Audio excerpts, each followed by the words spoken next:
Hello guys, இன்றைக்கி ஒரு சூப்பரான ஹாரர் வெப் சீரிஸ் பற்றி தான் பார்க்க போகிறோம்.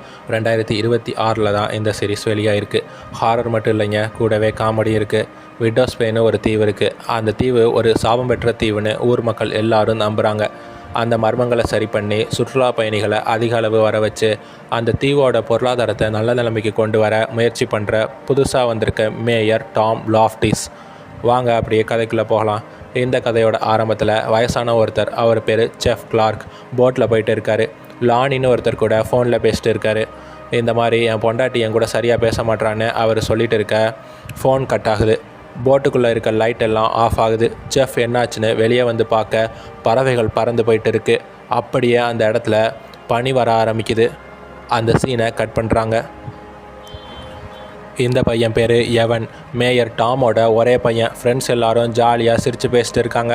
அந்த இடத்துல எலக்ட்ரிசிட்டி கட் ஆகுது. இங்கே தூங்கிட்டு இருக்கார்ல, இவர் தான் மேயர் டாம். அந்த இடம் அதிர ஆரம்பிக்குது. நிலநடுக்கம் வந்துருச்சு போல். கொஞ்சம் லேசான நில அதிர்வுனால எந்த அசம்பாவிதமும் நடக்கலை. டாம் அவரோட ஆஃபீஸுக்கு வராரு. டாம் கூட வேலை பார்க்குற பொண்ணு பேர் பேட்ரிசியா. இந்த தீவை பற்றி கட்டுரை எழுத ஆர்த்தர்னு ஒருத்தர் இன்றைக்கி வர போகிறாரு. ஆனால் இந்த தீவு ஃபுல்லாக கரண்ட் இல்லாமல் இருக்குது. இப்போது என்ன பண்ணுறதுன்னு பேட்ரிசியா கேட்குறாங்க. மேயர் ஆஃபீஸில் வேலை பார்க்குற ரோஸ்மெரின்னு ஒரு ஆண்டி இருக்காங்க. அவங்கக்கிட்ட எலக்ட்ரிசிட்டி ப்ராப்ளம் சரியாகிடுமான்னு மிச்சுக்கு ஃபோன் பண்ணி கேளுங்கன்னு டாம் சொல்ல, ஏற்கனவே மிச்சுக்கு 5 தடவை கால் பண்ணிட்டேன், அவர் ஃபோனை எடுக்கலைன்னு ரோஸ்மெரி சொல்ல, திரும்ப கால் பண்ணுங்கன்னு டாம் சொல்ல, ஊர் கதையெல்லாம் ரோஸ்மெரி பேசிட்டு இருக்காங்க. அப்புறம் தான் அவங்க சொல்கிறாங்க, எனக்கு மிச்சம் அரை மணி நேரத்துக்கு முன்னாடியே கால் பண்ணி கரண்ட் வந்துடும்னு சொல்லிட்டாருன்னு சொல்ல டாம் டென்ஷன் ஆகுறாரு. அப்புறம் இன்னொரு விஷயம், ரெஸ்டாரண்ட்டை வெயின் க்ளோஸ் பண்ண போகிறதா சொன்னார்னு ரோஸ்மெரி சொல்கிறாங்க. ஏன்டா அப்படி பண்ணுறீங்க? ஒரு பக்கம் கரண்ட் இல்லை, இன்னொரு பக்கம் ரெஸ்டாரண்ட்டை க்ளோஸ் பண்ணிட்டா நம்ம தீவை பற்றி எழுத வர ரைட்டர் என்ன நினைப்பார்?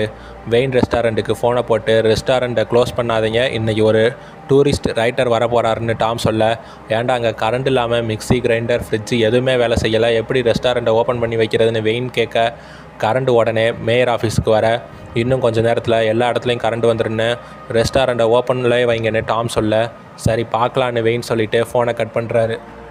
நியூயார்க் டைம்ஸில் இப்போ எழுத போகிற ஆர்டிக்கல் வெளியாகுமான்னு பேட்ரிசியா கேட்க, ஃபஸ்ட்டு அந்த ரைட்டர் இந்த தீவை பற்றி நல்லதாக எழுதணும், எனக்கு என்னமோ ஒரு நல்ல விஷயத்தை எழுத போகிற மாதிரி தெரிலன்னு டாம் புலம்பிட்டு இருக்காரு. ரூத்னு ஒரு பாட்டி இந்த மாதிரி விக்கு 2 தடவை கால் பண்ணியிருக்காரு, செரிஃப் 2 தடவை கால் பண்ணியிருக்காருன்னு சொல்கிறாங்க. விக்கு யாருன்னா இந்த தீவில் நடக்கிற மர்மங்கள் பற்றி நல்லா தெரிஞ்சவர். அதனால் டூரிஸ்ட் யாரையும் இப்போ உள்ளே அனுமதிக்கக்கூடாது அப்படின்னு சொல்லிட்டு இருப்பார். விக்கு எப்போதுமே மூட நம்பிக்கையாக இருக்கிறதுனால டாமுக்கும் விக்குக்கும் ஆகாது. உடனே செரீஃபுக்கு டாம் கால் பண்ண, செஃப் கிளார்க் காணாமல் போயிட்டாருன்னு செரீஃப் சொல்ல, சரி அவரை தேடி கண்டுபிடிங்கன்னு டாம் சொல்ல, பனிமூட்டம் அதிகமாக வர்றதுனால யாரும் இனிமேல் போட்டை எடுத்துகிட்டு போகக்கூடாதுன்னு செரீஃப் சொல்ல, நம்ம ஊரில் 365 நாளும் பனிமூட்டமாக தான் இருக்குன்னு டாம் சொல்லிட்டு இருக்காரு. அந்த ரைட்டரை கூட்டிகிட்டு வர போட்டு 30 நிமிஷத்துக்கு முன்னாடியே கரையில் நின்றுட்டு இருக்குது. அதை பார்த்துட்டு டாம் பதறி அடிச்சுட்டு கார் எடுத்துகிட்டு போகிறாரு. இன்னும் 30 நிமிஷத்துக்கு அப்புறம் தானே நீ வந்திருக்கன்னு லீன்னு ஒருத்தங்கிட்ட டாம் கேட்க, பனிமூட்டம் வந்துட்டா நான் என்ன பண்ணுறது, அதான் சீக்கிரம் வந்துட்டேன்னு அந்த ரைட்டரை வரலாற்று அருங்காட்சியகத்துக்கு அனுப்பி வச்சுட்டேன்னு லீ சொல்கிறான். சூப்பர், நினச்ச மாதிரியே நடந்திருக்கு. அந்த இடத்துல தான் கொலைகள், சாபம், பேய் கதைகள், தீவோட பயங்கரமான வரலாறு எல்லாமே இருக்குது. அங்கேயே அனுப்பி வச்சிட்டிங்க, ரொம்ப நன்றின்னு அங்கேருந்து அந்த அருங்காட்சியகத்துக்கு வேகமாக போகிறாரு. ஏன்னா அந்த ரைட்டருக்கு இந்த மாதிரி தீவோட சாபம் பற்றிலாம் தெரிஞ்சால் தவறான கருத்துக்களை கட்டுரையாக எழுதிடுவார். செர்ரின்னு ஒரு ஆன்ட்டி ஆர்த்தருக்கு அருங்காட்சியகத்தை சுற்றி காமிச்சிட்டு இருக்காங்க. இந்த தீவில் உள்ள ஆண்கள் நிறையா பேர் திமிங்கல வேட்டையை நம்பி தான் இருக்காங்க. மீன் பிடிக்க போன கணவர் எப்போ வருவார்னு ஒய்ஃப் எல்லாரும் காத்துட்டு இருப்பாங்க. ஆனால் நிறையா பேர் திரும்பி வரவே மாட்டாங்கன்னு செர்ரி சொல்ல, டாம் அங்கே எல்லாரையும் பாரில் போய் தேடி இருந்தால் கிடச்சிருப்பாங்க, அவங்க எல்லாரும் கடல் தண்ணியில் மூழ்கி சாகலை, பார் தண்ணியில் மூழ்கி செத்து போனவங்கன்னு டாம் நக்கல் பண்ணிகிட்டு இருக்காரு. இந்த தீவோட ஃபஸ்ட்டு மேயர் ரிச்சர்ட் வாரன்னு டாம் சொல்கிறாரு. செர்ரி சூனியக்காரி கதையை பற்றி சொல்ல போகிறாங்க. ஆமாம், இந்த ஊரில் இருந்த சூனியக்காரிகளை பிடிச்சி எரிச்சிட்டோம்னு டாம் சொல்லிவிட்டு, நான் ஆர்த்தர்கிட்ட பேசிக்கிறேன்னு டாம் சொல்கிறாரு. நான் இந்த தீவுக்குள்ளே வரும்போது ஏதோ மோசமான நிகழ்வு இந்த தீவுக்குள்ளே நடக்கிறதா ஒருத்தர் என்கிட்ட சொன்னாருன்னு ஆர்த்தர் சொல்ல, அது வெறும் மூட நம்பிக்கைன்னு டாம் சமாளிச்சுட்டு இருக்காரு. கேனிபலிசம் பற்றி எழுதியிருக்கு. இது உண்மையான ஆர்த்தர் கேட்குறாரு. கேனிபலிசம்னா மனித மாமிசம் சாப்பிட்றது. புயல் வந்தப்போ எல்லாரும் சர்ச்சுக்குள்ளே போய் ஒளிஞ்சிக்கிட்டாங்க. அப்போது எல்லாரும் பசியில் ஒருத்தரை கடித்து சாப்பிட ஆரம்பிச்சிட்டாங்கன்னு போட்டிருக்கு. இல்லை, அது உண்மை கிடையாதுன்னு டாம் சொல்ல, அருங்காட்சியகத்தில் இந்த ஆர்டிக்கலை வச்சுருக்கீங்க, உண்மை இல்லைன்னு சொல்கிறீங்கன்னு ஆர்த்தர் கேட்க, ஆமாம், 1786 புயல் வந்தப்போ எல்லாரும் சர்ச்சுக்குள்ளே போனாங்க. ஒரு 4 நாள் கழித்து தான் கேனிபலிசம் நடந்துச்சுன்னு டாமே வளர, அப்போ மனித மாமிசம் சாப்பிட்டது உண்மைதான்னு ஆர்த்தர் சொல்ல, எல்லா ஊருக்கும் ஒரு கருப்பு தினம் இருக்கும், அந்த மாதிரி தான் இது ஒன்று. சரி வாங்க வெளியே போய் பேசலான்னு ஆர்த்தரை டாம் வெளியே கூட்டிகிட்டு போகிறாரு. டாம் ஒரு மேப் எடுத்து என்னோடய ஃபேவரட் இடங்களை மார்க் பண்ணி வச்சுருக்கேன், முதல்ல லைட் ஹவுஸுக்கு போங்க, அப்புறம் இந்த இடத்துக்கெலாம் போய் சுற்றி பார்த்துட்டு 7 மணிக்கு சால்ட்டி வேல் ரெஸ்டாரண்ட்டுக்கு வாங்க, அங்கே சிறந்த லாப்ஸ்டர் கிடைக்குன்னு டாம் சொல்ல, கேப் கார்டை விட சிறந்த லாப்ஸ்டர் கிடைக்குமான்னு ஆர்த்தர் கேட்க, கேப் கார்டுனா அது அமெரிக்காவில் உள்ள ஒரு கடலோர பகுதி, அந்த இடத்துல சீ ஃபுட் எல்லாம் அருமையாக இருக்கும். ஆமாம், அந்த இடத்துல கிடைக்கிறத விட அருமையான லாப்ஸ்டர் கிடைக்கும்னு டாம் சொல்கிறாரு. அது கொஞ்சம் கெட்ட வார்த்தை மாதிரி சொல்லுவார். அதை நான் ஆர்டிக்கலில் எழுதிக்கட்டுமான்னு ஆர்த்தர் கேட்க, டாம் சிரிச்சுட்டு காமெடியாக நின்றுட்டு இருப்பார். டாம் ஆஃபீஸுக்கு வர ரோஸ்மேரிக்கு கலர் பிளைண்ட்னஸ் இருக்குன்னு பேட்ரிசியா சொல்கிறாங்க. எனக்கு நீங்கள் ப்ளூவாக பார்க்குற கலர் ப்ளூ க்ரீனாக தெரியும்னு ரோஸ்மேரி சொல்கிறாங்க. பேட்ரிசியா, ரோஸ்மேரி, அப்புறம் டேல்னு ஒருத்தன், இவங்க எல்லோரும் தான் டாம் கூட வேலை பார்க்குறவங்க. அப்புறம் ரூத்னு ஒரு பாட்டி இருப்பாங்கள்ல, அவங்க எங்கன்னு டாம் கேட்க, அவங்க வீட்டுக்கு போய் தூங்குறாங்கன்னு பேட்ரிசியா சொல்ல, வேலைக்கு வந்து 2 மணி நேரம் தான் ஆகுது, உங்கள் எல்லாரையும் வச்சுட்டு என்ன தான் பண்ணுறதுன்னு டாம் புலம்பிட்டு இருக்காரு. சரி, அந்த ரைட்டர் 24 மணி நேரம் தான் அந்த தீவில் இருக்க போகிறாருன்னு டாம் சொல்ல, என்னோடய பெயிண்டிங்ஸ் அவர்கிட்ட காமிச்சிங்களான்னு பேட்ரிசியா கேட்க, ஏற்கனவே செர்ரி அவருக்கு பேய் கதையெல்லாம் சொல்லி குழப்பி விட்டுட்டாங்க, இப்போ உன் பெயிண்டிங் ரொம்ப முக்கியமாக, அவருக்கு இந்த தீவில் இருக்க நல்ல இடங்களை சுற்றி காட்டணுன்னு டாம் சொல்ல, அப்போ அந்த பழைய ஹாஸ்பிட்டலில் காமிக்கலாமான்னு டேல் கேட்க, அதை மட்டும் தயவு செஞ்சு காட்டிடாதீங்க, நம்ம ஊர் ஒரு அமைதியான சுற்றுலாத்தலம், அதை மட்டும் அவருக்கு புரிய வைக்கணுன்னு டாம் சொல்கிறாரு. அப்போது விக் அங்கே வர, மீட்டிங் முடிஞ்சு போச்சுன்னு டாம் சொல்ல, உடனே எல்லாத்தையும் நிறுத்துங்க, துறைமுகத்தை மூடுங்க, பிஸ்னஸ் எல்லாத்தையும் ஸ்டாப் பண்ணுங்கள், இது ஒரு சபிக்கப்பட்ட தீவு, இந்த தீவோட சாபம் திரும்பி வந்துருச்சு, அந்த மூடுபனி தான் செஃப் கிளார்க்கை கொன்று இருக்குது, அது இயற்கையாக வந்த பனி கிடையாதுன்னு விக் சொல்ல, செஃப் கிளார்க் குடிச்சிட்டு எங்கேயாச்சும் கிடப்பார், போய் பாருங்கன்னு டாம் சொல்ல, இல்லை அவர் ட்ரிங்க்ஸ் பண்ணுறதை விட்டு 3 வாரம் ஆகுது, உடனே சைரனை ஒழிக்க விடுங்கன்னு விக் சொல்ல, உங்களுக்கு வாழை பிடிக்கல, அதனால் இது ஒரு சபிக்கப்பட்ட தீவுன்னு எல்லாருக்கிட்டையும் சொல்லிகிட்டு இருக்கீங்க, உங்களால் இந்த டவுனுக்கு கெட்ட பேர் வர விடமாட்டேன்னு டாம் சொல்கிறாரு. அப்போது செரிஃப் ஆஃபீஸில் கால் வருது. என்ன செஃப் கிளார்க்கு கண்டுபிடிச்சிட்டிங்களான்னு டாம் சொல்லிவிட்டு தனியாக போய் பேச ஆரம்பிக்கிறாரு. இன்னும் செஃப்பை கண்டுபிடிக்கலைன்னு செரிஃப் சொல்ல, இங்கே சில பேர் செஃப்பை மூடு பண்ணி கொண்டுருச்சுன்னு பேசிட்டு இருக்காங்கன்னு டாம் சொல்ல, நானும் தேடி பார்த்தேன், அவரை ஆளை காணும், அது மட்டும் இல்லாமல் எனக்கு ராத்திரியில் வெளியே போய் சுற்றுற பசங்களை சமாளிக்கவே நேரம் கரெக்டாக இருக்குது, அவங்க பேரை சொல்லட்டுமான்னு செரிஃப் கேட்குறாரு. அது வேறு யாரும் இல்லை, மேயரோட பையன் எவன் தான். டாம் பேட்ரிசியா கிட்ட இன்னும் செஃப் கிளார்க்கை போலீஸ் கண்டுபிடிக்கலைன்னு சொல்ல, டாம் உனக்கு பூஹிமேன் கதை ஞாபகம் இருக்கா, நான் சின்ன வயசாக இருக்கும்போது அவன் வந்திருக்கான், அவனை நினச்சாவே எனக்கு பயமாக இருக்குன்னு பேட்ரிசியா சொல்ல, ஆமாம் அந்த கதையை என்கிட்ட நிறையா தடவை நீ சொல்லியிருக்க, ஆனால் பூஹிமேன் டீனேஜ் கேர்ள்ஸை தான் கொலை பண்ணுவான், உனக்கு இப்போ 40 வயசாயிருச்சு, நீ சேஃபு தான்னு டாம் சொல்ல, ஓ எனக்கு 40 வயசாயிருச்சுன்னு சொல்கிறியான்னு பேட்ரிசியா கோவமாக அங்கேருந்து போகிறாங்க. டாம் அவங்க பையன் எவன்கிட்ட, என்னடா ஜன்னலில் கயிறுலாம் தொங்கிட்டு இருக்கு, நீ ஏன் மற்ற பசங்க மாதிரி பகல் நேரத்தில் வெளியே போய் சுற்றாமல் ராத்திரி நேரத்தில் சுற்றிட்டு இருக்க, இனிமேல் இப்படி பண்ணாத, இதெல்லாம் உங்கள் அம்மா கிட்ட இருந்த வந்த குணம்தான், உங்கள் அம்மாவை நான் ஃபஸ்ட்டு பார்க்குறதுக்கு முன்னாடி அவளோட சிரிப்பை தான் கேட்டேன், அந்த சிரிப்பிலே நான் காதலில் விழுந்துட்டேன், நல்ல வேளை உங்கள் அம்மா அழகாகவும் இருந்தாங்க, அதுக்கப்புறம் எப்படியோ கரெக்ட் பண்ணி 4 மாதத்துக்கு அப்புறம் கல்யாணம் பண்ணிக்கிட்டோம், நீ அப்போ உங்கள் அம்மா வகுத்தில் இருந்த. டாமோட ஒய்ஃப் கல்யாணத்துக்கு முன்னாடியே ப்ரெக்னென்ட் ஆகிட்டாங்க, இனிமேல் இந்த மாதிரி நைட்டு நேரத்தில் வெளியே போய் சுற்றக்கூடாதுன்னு டாம் சொல்ல, இந்த இடம் எனக்கு ஜெயில் மாதிரி இருக்குன்னு எவன் சொல்ல, நான் எல்லாத்தையும் மாற்றுவேன், நம்ம ஊருக்கு சுற்றுலா பயணிகள் அதிகமாக வருவாங்க, அப்புறம் எல்லாமே மாறிடுன்னு டாம் சொல்கிறாரு. விக் இருக்கார்ல, அவர் அபாய ஒளியை எழுப்ப உடனே டாம் அங்கே வந்து அதை உடனே நிறுத்துங்கன்னு சொல்ல, நீ என்கிட்ட செஃப் கிடச்சிட்டாருன்னு பொய் சொல்லியிருக்க, அந்த பனி தான் அவரை கொன்று இருக்கு, இந்த ஊரோட சாபனால் எல்லாரும் சாக போகிறோன்னு விக் சொல்ல, ஒரு 5 நிமிஷம் உங்ககிட்ட பேசணும், ஒழுங்காக அபாய ஒளி ஆஃப் பண்ணிவிட்டு வாங்கன்னு டாம் சொல்கிறாரு. விக் பழைய கதையெல்லாம் சொல்லிகிட்டு இருக்காரு. 1846 வந்த பனிமூட்டனால் நிறையா பேர் செத்து போனாங்க, முதல்ல அவங்க கண் வெள்ளையாகும், உணர்வுகள் செயலிழக்கும், ஆண்மை குறைவு வரும், அப்புறம் செத்து போயிடுவாங்க, அவங்க எல்லாரும் ஜாம்பியாக மாறிடுவாங்க, அந்த மாதிரி ஏதாச்சும் நம்ம ஊருக்குள்ளே இப்போ வந்திருக்கலான்னு சொல்லிகிட்டு இருக்காரு. அப்புறம் இன்னொரு கதை, 1873 எஸ்எஸ் மேரின்னு ஒரு கப்பல் வந்திருக்கு, அந்த கப்பலோட கேப்டனோட மனைவியை மேயர் லவ் பண்ணியிருக்காரு, அதுக்காக அவங்க திரும்பி போகக்கூடாதுன்னு லைட் ஹவுஸை க்ளோஸ் பண்ணி வச்சிட்டாரு.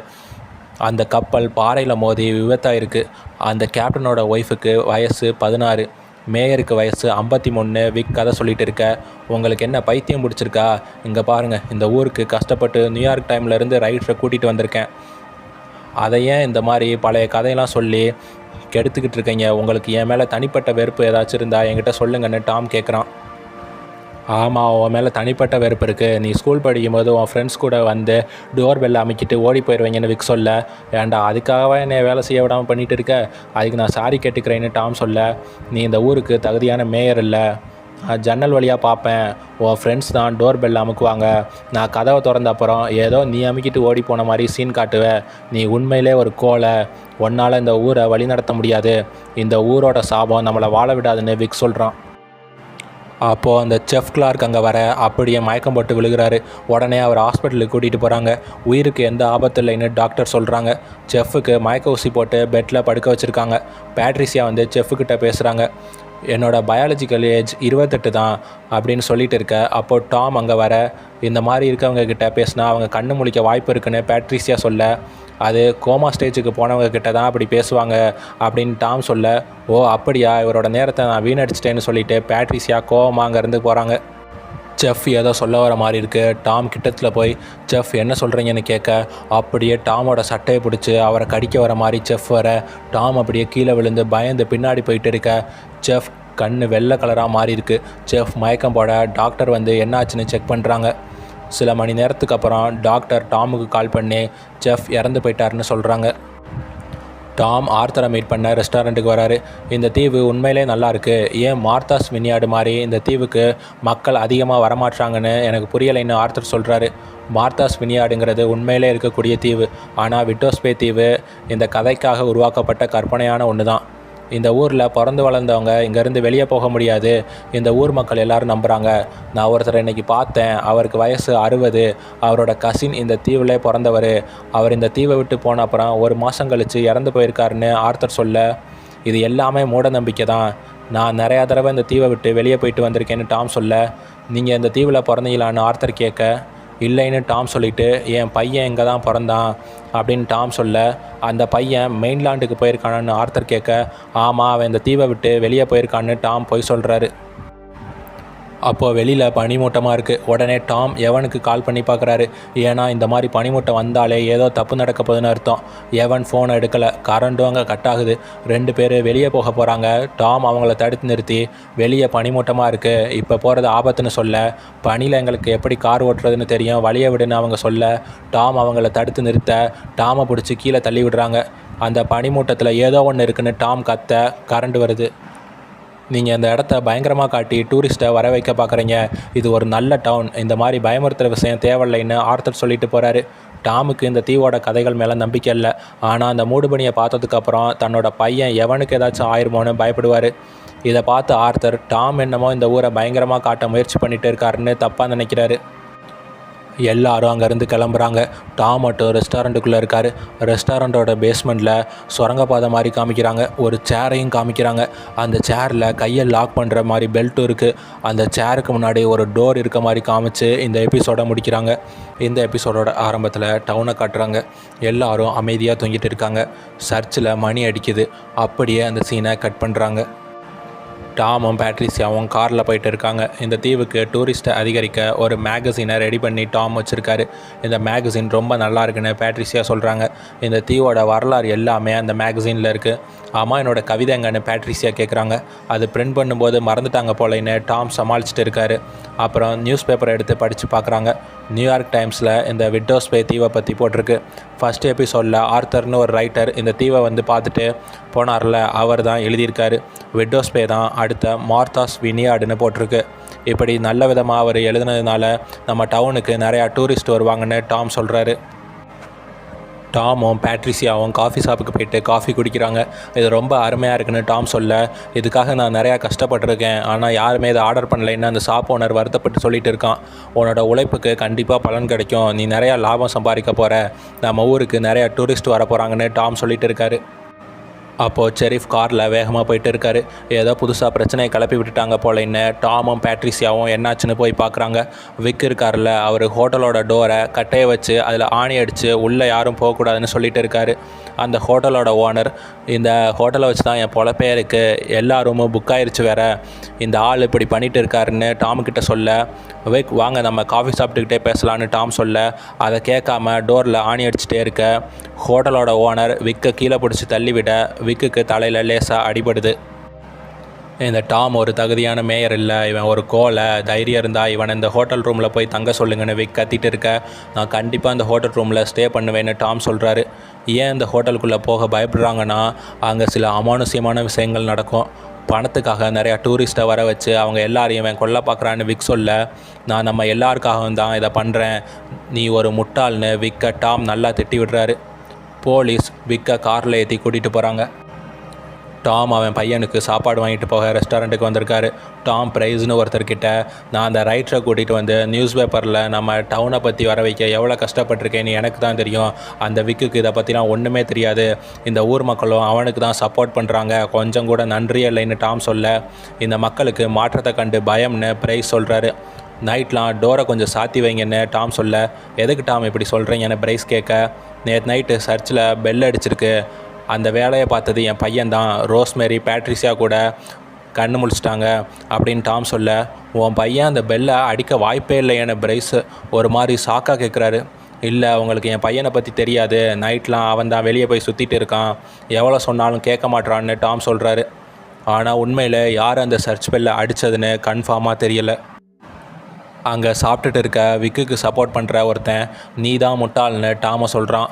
நான் விக்கை முட்டாள்னு சொன்னதுக்கு நான் மன்னிப்பு கேட்டுக்கிறேன், நான் இந்த டவுனுக்கு மாற்றத்தை ஏற்படுத்தணுன்னு தான் நினைக்கிறேன், விக் என்னை வேலை செய்ய விடாமல் இடையூறு பண்ணிகிட்டு இருக்காருன்னு டாம் சொல்ல, அந்த ஹோட்டலில் நிறையா தடவை பல கெட்ட சம்பவம் நடந்திருக்குன்னு அங்கே டேபிளில் உட்காந்துருக்கவங்க சொல்கிறாங்க.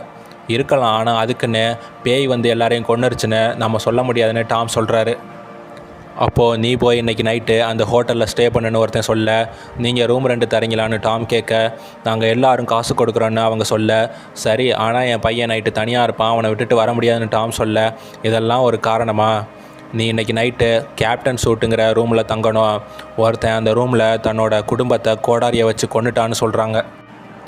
சரி, வேறு ஏதாச்சும் கதை இருந்தால் சொல்லுங்கள், நோட் பண்ணிக்கிறேன்னு டாம் கேட்க, கல்யாணத்துலேருந்து ஓடி போன பொண்ணு ஒருத்தி ஜன்னல் வழியாக விழுந்து தற்கொலை பண்ணிக்கிட்டா, அக்லி ஹார்டன்ஸ்னு 3 தடவை சொன்னால் அவளோட முகம் கண்ணாடியில் தெரியும்.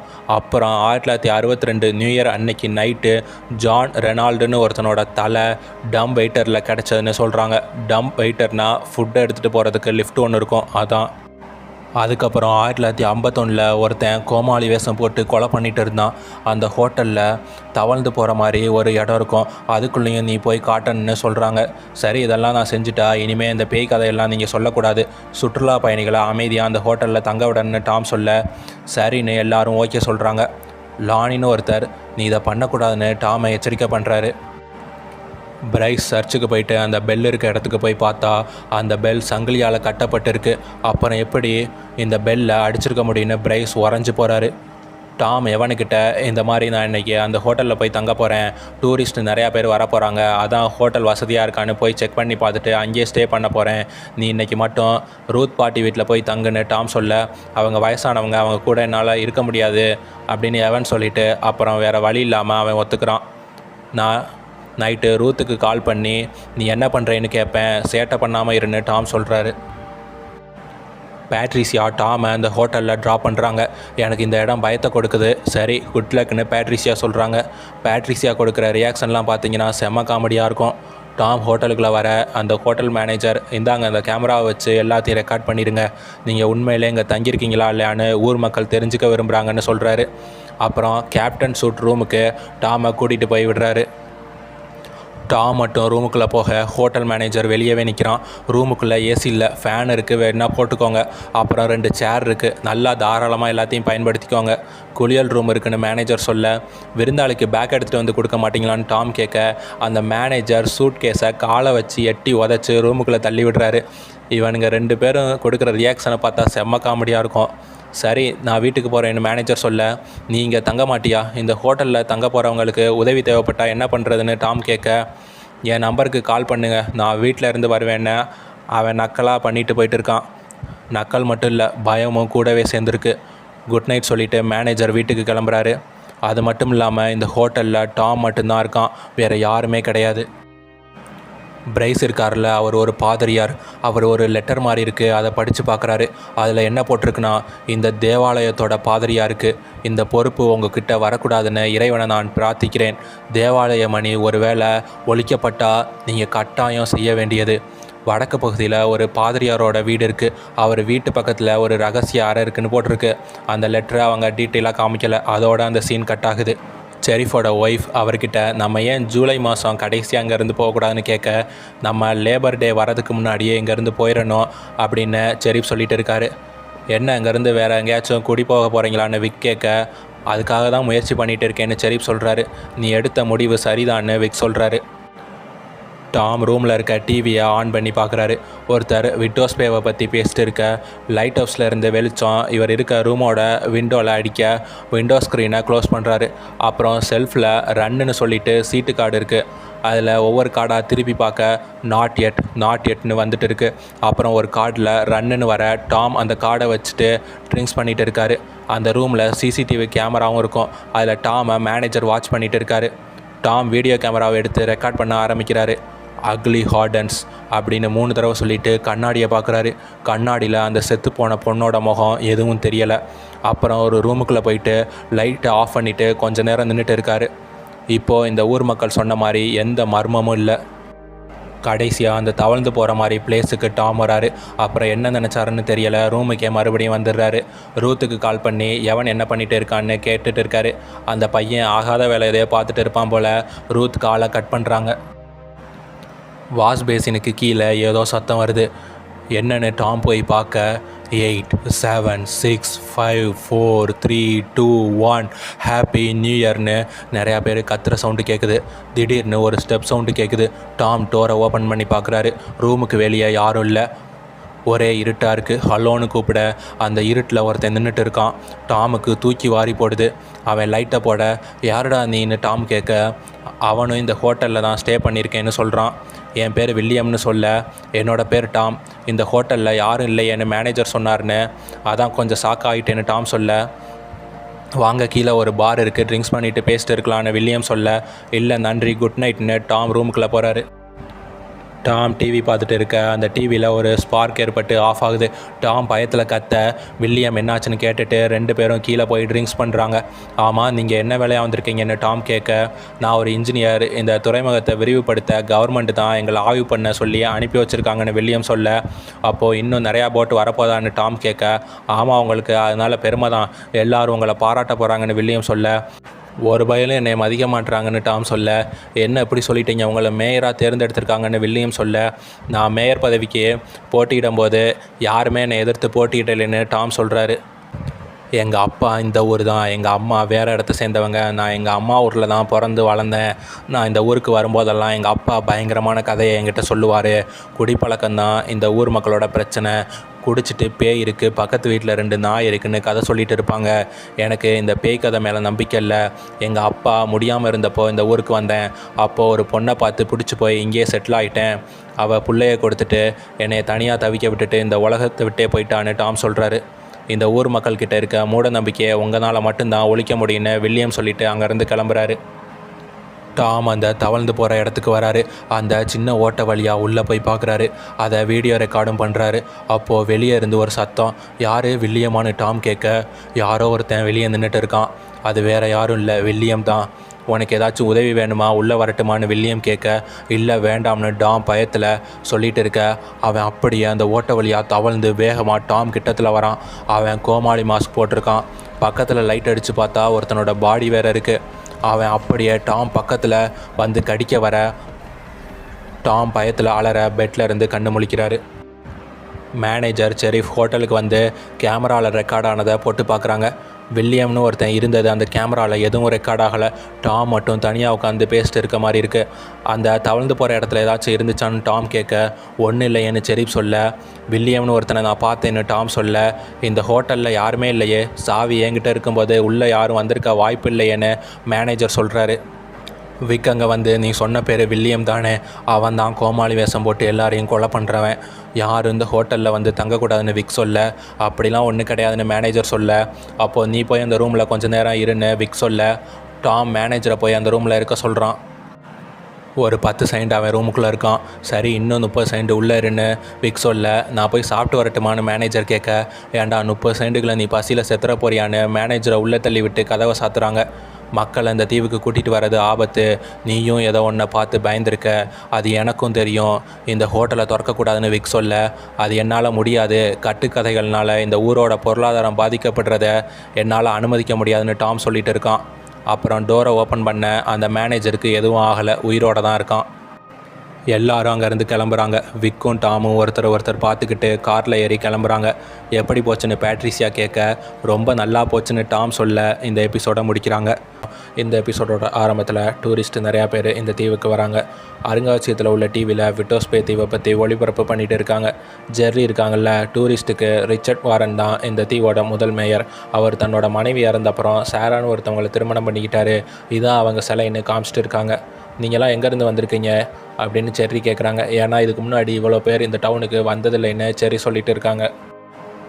இந்த ஊருக்கு நிறையா டூரிஸ்ட் வர ஆரம்பிக்கிறாங்க. டாமோட பையன் எவன் ஒரு பொண்ணை பார்த்து சைட் அடிச்சுட்டு இருக்கான். நிறையா பேர் போட்டில் இருந்து இறங்குறத டாம் பார்த்துட்டு சந்தோஷப்படுறாரு. டாம் காரை எடுத்துகிட்டு போயிட்டு இருக்காரு. வழியில் ஒரு பொண்ணு மேப்பை கையில் வச்சுட்டு வழி தெரியாமல் நின்றுட்டு இருக்காங்க. டாம் அந்த பொண்ணை பார்த்து, எங்கள் மொபைல் ஃபோன் சிக்னல் கிடைக்காது, நான் உங்களுக்கு உதவி பண்ணட்டுமான்னு கேட்க, வேண்டாம்னு அந்த பொண்ணு சொல்ல, அந்த மேப்பை ரெடி பண்ணதே நான் தான், உங்களுக்கு எங்கே போகணுன்னு டாம் கேட்க, மேப்பில் எந்த பிரச்சனையும் இல்லை, ஆனால் இந்த போர்டில் மாற்றி எழுதியிருக்கு, அந்த போர்டில் டிக்கோல் ஸ்ட்ரீட்டுன்னு எழுதியிருக்கு, அது ஒரு கெட்ட வார்த்தை, யாருக்கிட்டையும் சொல்லிடாதீங்க, நான் இந்த ஊரோட மேயர் தான், நீங்கள் எங்கே போகணுன்னு சொல்லுங்கன்னு ட்ராப் பண்ணுறேன்னு டாம் சொல்ல, சரி ஓகே, ஆனால் என்னை மர்டர் மட்டும் பண்ணிடாதீங்கன்னு அந்த பொண்ணு விளையாட்டாக சொல்லிகிட்டு இருக்காங்க. உங்களுக்கு கல்யாணம் ஆயிடுச்சான்னு டாம் கேட்க, இல்லை என்னோடய ஃப்ரெண்டுக்கு தான் கல்யாணம் ஆக போகுது, அதான் பார்ட்டி பண்ணலானுங்க வந்தோம், நேற்று தான் இந்த ஊருக்கு வந்தோம், டயர்டில் அப்படியே ஹோட்டல் ரூமில் தங்கிட்டோம், நான் இந்த மாதிரி இடத்துக்கு வந்தால் காஃபியை குடிச்சிக்கிட்டு கடற்கரையை ரெஸ்ட் இருப்பேன்னு அந்த பொண்ணு சொல்ல, அப்போது நாளைக்கு பீச்சுக்கு வாங்க, நாளைக்கு நான் கடலில் ஸ்விம் பண்ண போகிறேன், ஒவ்வொரு வருஷமும் இந்த ஊரோட மேயர் கடலில் ஸ்விம் பண்ணி இந்த கடல் நமக்கு ஒருபோதும் ஆபத்து தராதுன்னு மக்களுக்கு நம்பிக்கையை கொடுப்பாங்க, நாளைக்கு இந்த ஃபங்க்ஷனை நான் தொடங்கி வைக்க போகிறேன், அதுக்கப்புறம் சன்செட் காக்டெயில் பார்ட்டியும் இருக்குன்னு டாம் சொல்ல, இங்கே பார்பனஸ் டாவன்னு சொல்லிட்டு ஒரு லோக்கல் பார் இருக்குல்ல, அங்கே போகிறதா நாங்கள் பிளான் பண்ணி வச்சுருக்கோம், நீங்கள் அங்கே போவீங்களான்னு அந்த பொண்ணு கேட்க, எப்போவாச்சும் போவேன்னு டாம் சொல்ல, நாளைக்கு அங்கே மீட் பண்ணலாமான்னு அந்த பொண்ணு கேட்க, பார்க்கலான்னு டாம் சொல்கிறாரு.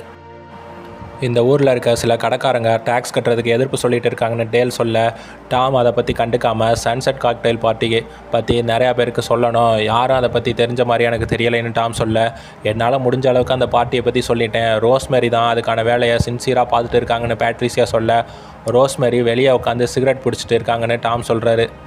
நான் ஒரு பொண்ணுக்கிட்ட பேசினேன், அவங்களுக்கு இந்த பார்ட்டியை பற்றி எதுவும் தெரியலைன்னு டாம் சொல்ல, எந்த பொண்ணுன்னு பேட்ரிசியா கேட்க, வழி தெரியாமல் ஒரு பொண்ணு நின்றுட்டு இருந்தாங்க, ஒரு மேயராக அவங்களுக்கு உதவி பண்ணுறது என் கடமை, அதான் காரில் அவங்கள ட்ராப் பண்ணேன், அப்புறம் நான் கடலை ஸ்விம் பண்ணுறதுக்கு முன்னாடி ஒரு நல்ல சாங்காக ப்ளே பண்ணுங்கன்னு டாம் சொல்ல, அந்த பொண்ணு அழகாக இருந்தாளா, என்ன வயசு இருக்குன்னு பேட்ரிசியா கேட்க, நான் அந்த பொண்ணை சரியாக பார்க்கல, எனக்கு ஏற்ற வயசு தான்னு டாம் சொல்ல, நான் ஒரு தடவை கார் டயர் பஞ்சராகி நின்றுட்டு இருந்தப்போ நீ பாட்டுக்கு கண்டுக்காமல் போனேன், இப்போ ஏதோ ஒரு பொண்ணுக்கு நீ லிஃப்ட் கொடுத்துருக்க, ரொம்ப சந்தோஷம்னு பேட்ரிசியா சொல்ல, நான் அன்றைக்கி உன்னை பார்க்கவே இல்லையே, அது மட்டும் இல்லை, நான் யாராக இருந்தாலும் உதவி பண்ணுவேன்னு டாம் சொல்ல, ரூத்கிட்டையும் கார் இல்லை, அவங்க நடந்து தான் வீட்டுக்கு போகிறாங்கன்னு பேட்ரிசியா சொல்ல, நடக்கிறது ஒரு நல்ல எக்ஸசைஸ் தான், ரூத் உங்களை நான் இன்றைக்கி ட்ராப் பண்ணட்டுமான்னு டாம் கேட்க, இல்லை வேண்டாம்னு ரூத் பாட்டி சொல்கிறாங்க.